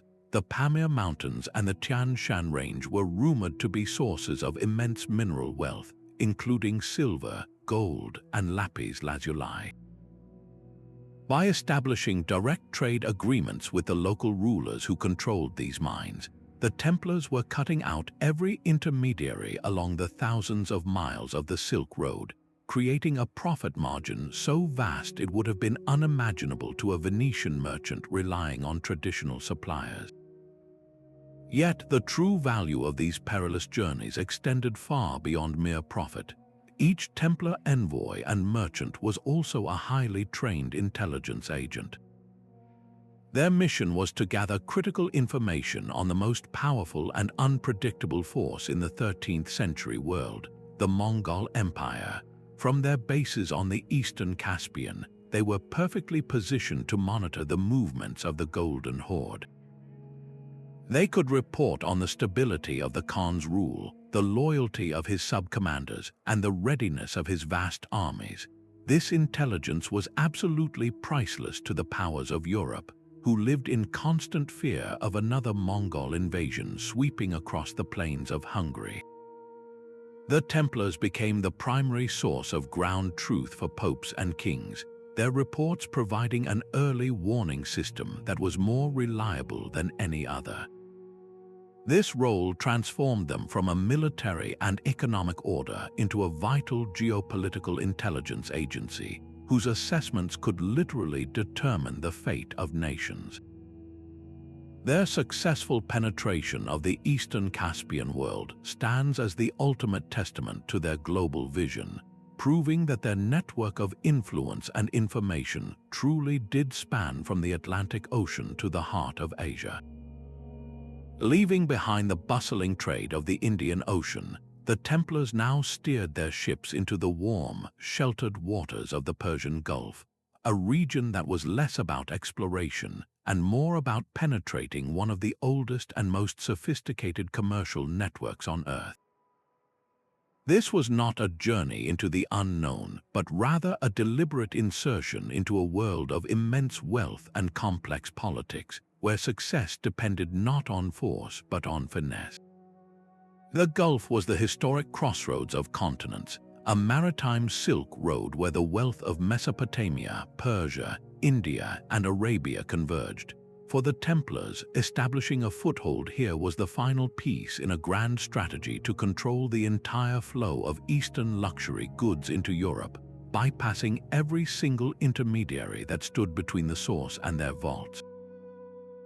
Their arrival in ports like Basra, at the mouth of the Tigris and Euphrates rivers, or the island of Hormuz, would have been a masterclass in cultural adaptation. They could not arrive as crusaders. Such an identity would have been instantly fatal. Instead, their ships likely flew neutral flags or those of allied Italian city-states, and the brothers on board traded their military tunics for the robes of merchants. Their initial offering was carefully calculated to appeal to the sophisticated tastes of Persian Gulf emirs and merchants. They brought goods that were exotic and valuable in this part of the world, strong Baltic amber, fine English woolens, European glassware, and most importantly, silver bullion, which was the universal currency of long-distance trade. This presentation as well-funded, serious traders was their passport into a commercial arena that was far more competitive than any they had encountered in the Atlantic. In return, they sought access to the unique commodities that defined the Gulf's economy. The most legendary of these were the pearls from the banks off Bahrain. These were not mere baubles, they were a globally recognized store of value, a compact form of extreme wealth that was easier to transport and hide than gold bullion. The Templars also traded for vast quantities of dates, a sweet and durable food source that was perfect for provisioning their ships and garrisons, and for exquisite Persian textiles, silks from Shiraz, and delicate cotton muslins that were highly prized in European markets. By sourcing these goods directly at the docks of Basra or Suraf, they were effectively cutting out the markups of Baghdadi wholesalers, Syrian caravan masters, and Venetian distributors, capturing nearly the entire profit margin for themselves. The true challenge, however, was not the commerce itself, but the incredibly complex political landscape in which it was conducted. The Templars were operating in the heart of the Islamic world, at a time when the Abbasid Caliphate was fading and power was fragmented among a patchwork of emirates, sultanates, and independent city-states. A deal made with a merchant prince in Hormuz could be instantly voided by a new vizier in Baghdad. This required the Templars to engage in a level of diplomacy and intelligence gathering that was akin to a modern espionage operation. Their trading posts in port cities doubled as listening posts, where multilingual brothers would gather rumors about shifting alliances, pirate activity, and the fluctuating policies of local rulers. This intelligence was critical not just for their safety, but for timing their market moves. News of a political crisis in Baghdad might mean it was time to buy up pearls before the trade routes were disrupted. Word of a new sultan in Egypt could signal a shift in their broader Levantine strategy. This foray into the Persian Gulf is perhaps the ultimate expression of the Templars' pragmatic and cosmopolitan worldview. They demonstrated that their pursuit of power and wealth was not hindered by religious dogma. In the souks of the Gulf, they were not crusaders, they were businessmen, and their most sacred vow was to the bottom line. Their ability to operate successfully in such a culturally alien and politically volatile environment, building trust with Islamic powers who were their nominal enemies, reveals an organization that was centuries ahead of its time in its understanding of realpolitik and global economics. This venture wasn't just about acquiring pearls and dates, it was about mastering the final link in the global supply chain, proving that their influence could extend, through commerce and cunning, into the very heart of their adversary's domain. While their galleys patrolled the warm waters of the Mediterranean and their merchant ships braved the Atlantic swells, another branch of the Templar fleet was learning to master a completely different kind of sea, the frigid, fjord-carved coastline of Norway. This was not a voyage for the faint of heart. The Norwegian coast presented a maritime gauntlet of terrifying beauty and constant danger, where sheer mountain walls plunged into deep, dark fjords and countless rocky skerries lurked just beneath the surface, waiting to tear the hull from an unwary ship. For most Mediterranean sailors, these waters would have been a nightmare, but the Templars approached this challenge not with arrogance, but with profound humility and a clear strategic goal. They understood that to unlock the wealth of the North, they would have to become students of the very people who knew these seas best, the Norse themselves. The primary draw was a trio of resources that were the lifeblood of the medieval North, each one critical to the Templars' expanding empire. First and foremost was fish, specifically stockfish air-dried cod that was a miracle of preservation. This lightweight, protein-rich food could be stored for years and was in enormous demand across Catholic Europe for Lenten fasting and as a reliable ration for armies and navies. The rich fishing grounds off the Lofoten archipelago produced this commodity in staggering abundance. Second was timber. Norway's vast forests of tall, straight pine and spruce were essential for the Templars' ever-growing fleet. While they sourced wood from the Baltic, having a direct supply from Norway diversified their sources and reduced their dependence on any single region. Finally, there was iron. Norway possessed rich deposits of bog iron, and Norse smiths had a centuries-old tradition of producing high-quality wrought iron, crucial for everything from nails and tools to weapons and armor. By securing direct access to these resources, the Templars were not just making a profit, they were securing the essential building blocks of their military and logistical machine. To navigate these treacherous waters, the Templars had to abandon their reliance on Mediterranean techniques and fully embrace Norse piloting knowledge. This was a remarkable display of practical intelligence. They hired local Norse pilots, men who had learned to read the sea not from charts, but from a lifetime of experience. These pilots possessed an intimate understanding of the complex currents, the subtle clues in the color of the water that indicated depth, and the behavior of seabirds that could lead a ship to safe passage. They navigated using a mental map of landmarks, the distinctive shape of a mountain peak, the peculiar slant of a waterfall, a system that was far more reliable than any parchment map in a region where fog could descend without warning. The Templars didn't just use these pilots, they learned from them, absorbing this oral tradition of navigation and incorporating it into their own growing body of secret knowledge. Their willingness to sit at the feet of local experts, to acknowledge a superior skill set, is what truly set them apart from other expansionist powers of their time. This venture was also a delicate exercise in diplomacy, played out against the backdrop of a fractured Norwegian kingdom. The 13th century was a period of civil war and power struggles in Norway, as the heirs of King Sverre fought for control of the throne. The Templars, ever the pragmatists, avoided picking a single side. Instead, they negotiated directly with local jarls and powerful landowners along the coast, particularly in the vital regions of Trondelag and Hålogaland. They offered these regional rulers a compelling deal: premium prices for their fish, iron, and timber, paid in silver, fine European cloth, and wine luxuries that elevated the status of a local chieftain and secured the loyalty of his followers.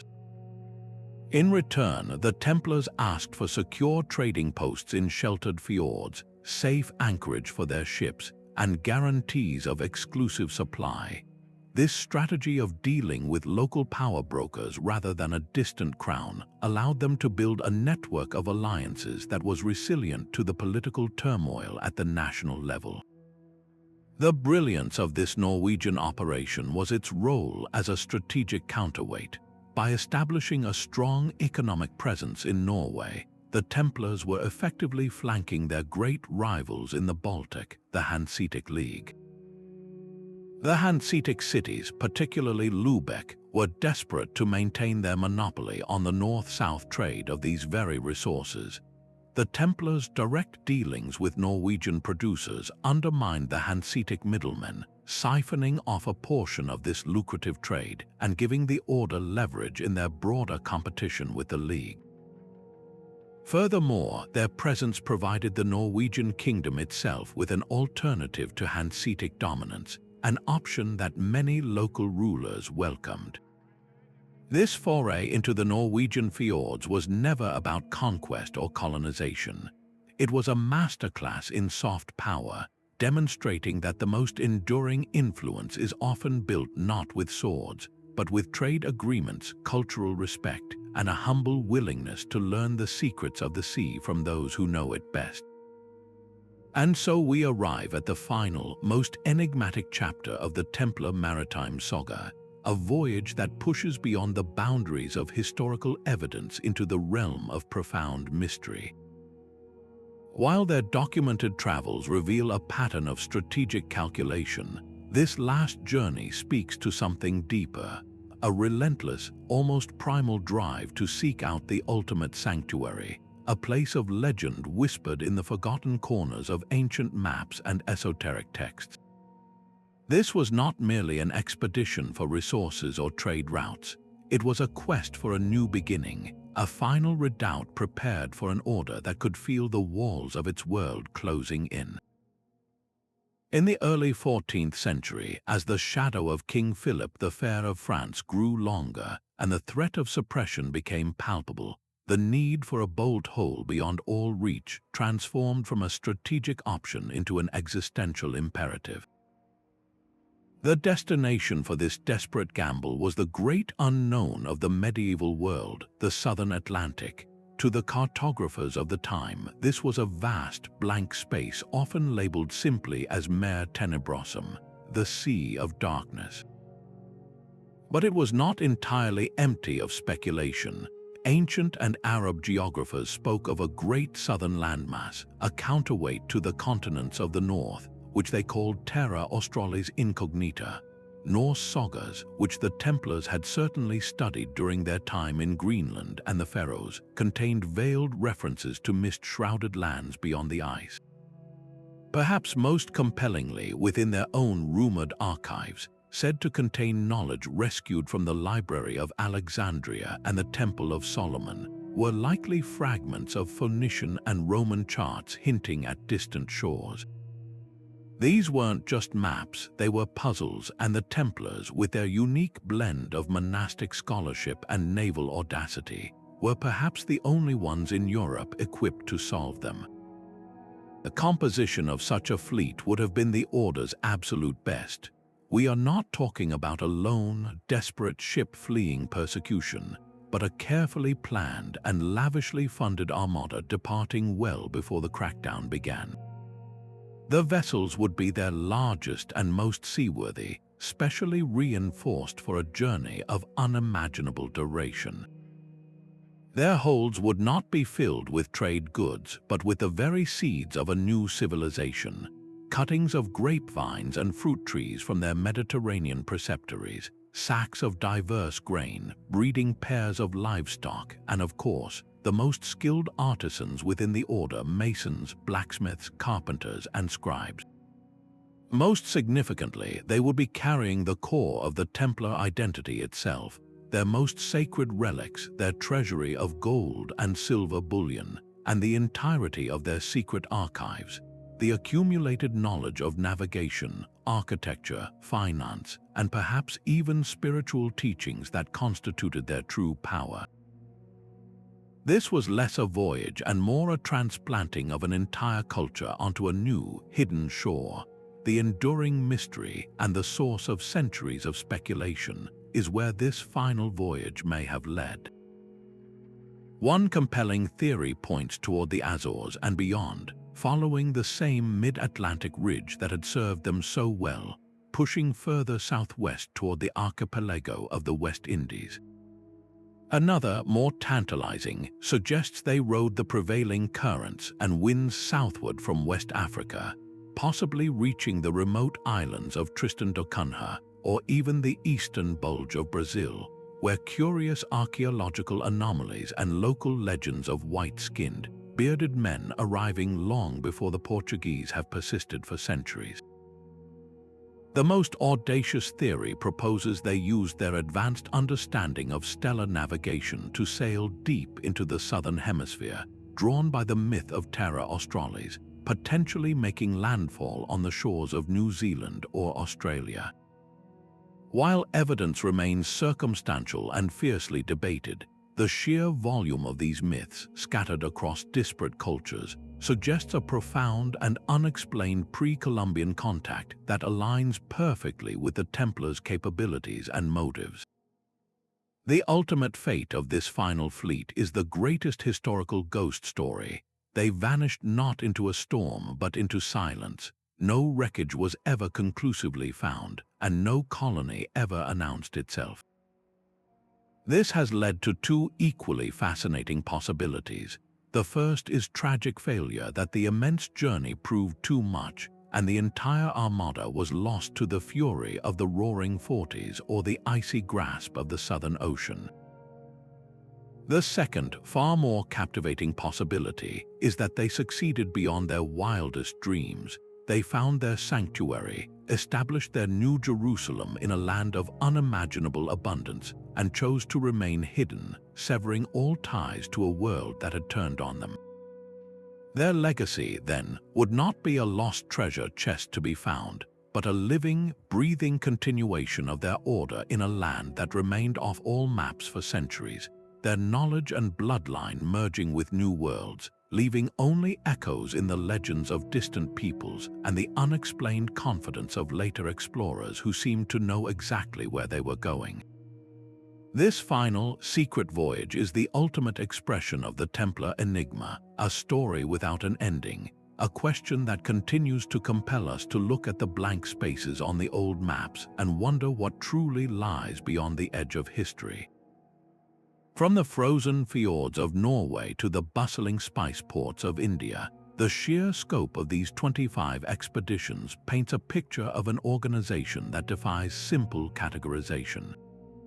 We began with the familiar image of the Knights Templar as warrior monks, guardians of the Holy Land, but we must now completely redefine them. They were, in truth, the world's first multinational corporation, a clandestine intelligence agency, and a pioneering force of global exploration, all operating under the sacred banner of a cross. Their story is not just one of forgotten voyages. It is a radical rethinking of what was possible in the medieval world, forcing us to tear up the map of the 13th century and redraw it with lines of influence that stretch across oceans we thought were uncrossable. What emerges most powerfully from this hidden history is a pattern of breathtaking adaptability. This was not a rigid, dogmatic order blindly following a single path. In the Baltic, they chose commerce and diplomacy over the Teutonic Knights' brutal crusade of conversion. In the Indian Ocean, they shed their military identity to become humble merchants, learning to harness the monsoon winds from Arab scholars. In the remote Faroe Islands, they integrated with Norse settlers, and on the coasts of Africa, they negotiated as equals with tribal leaders. Their genius lay in a pragmatic flexibility, an ability to respect and learn from every culture they encountered, whether friend or nominal foe. This willingness to adapt their methods, to absorb foreign knowledge, and to operate within local systems was the true engine of their expansion, proving that influence is often won more effectively with an open mind than with a closed fist. The legacy they left behind is far more profound than any single treasure chest. While the fate of their physical riches continues to captivate imaginations, their true, enduring gift to the world was knowledge. The detailed charts they compiled from their voyages, filled with accurate coastlines, current patterns, and safe harbors, did not simply vanish after their dissolution. This cartographic intelligence, likely scattered and absorbed by royal courts and rival orders, became the foundational bedrock for the entire age of exploration that followed. When Prince Henry, the navigator of Portugal, established his famous school of navigation at Sagres, he was almost certainly building upon a foundation of secret knowledge that the Templars had spent 2 centuries assembling. The confident westward voyages of explorers like Columbus were not shots in the dark. They were journeys informed by whispers of lands already seen, by fragments of maps that should not have existed. The Templars, in effect, handed Europe the keys to the world, even as the continent turned to destroy them. This journey through their secret expeditions ultimately leaves us with a powerful question that challenges the very nature of history itself. How much of what we consider to be discovery was, in fact, rediscovery? How many bold explorers set sail with a whispered rumor or a smuggled chart guiding their way?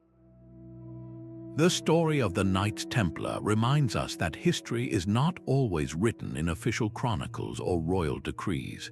Often, the most transformative events occur in the shadows, documented only in encrypted ledgers and oral traditions, their full impact only understood centuries later. Their saga invites us to look at the blank spaces on the old maps with new eyes, to question the official narrative, and to always wonder what other breathtaking secrets still lie hidden, waiting for the tide to turn and reveal them. I have been profoundly fascinated by piecing this story together, and I would love to hear which of these expeditions captured your imagination the most. Was it the daring reach for Greenland, the cunning trade missions on the African coast, or the tantalizing possibility of a pre-Columbian landing? Share your thoughts in the comments below. Let's keep the conversation sailing. If you enjoyed this deep dive into history's hidden currents, please subscribe and hit the notification bell so you don't miss our next adventure into the past. Thank you for lending your curiosity and joining me on this remarkable voyage. Until next time, keep exploring.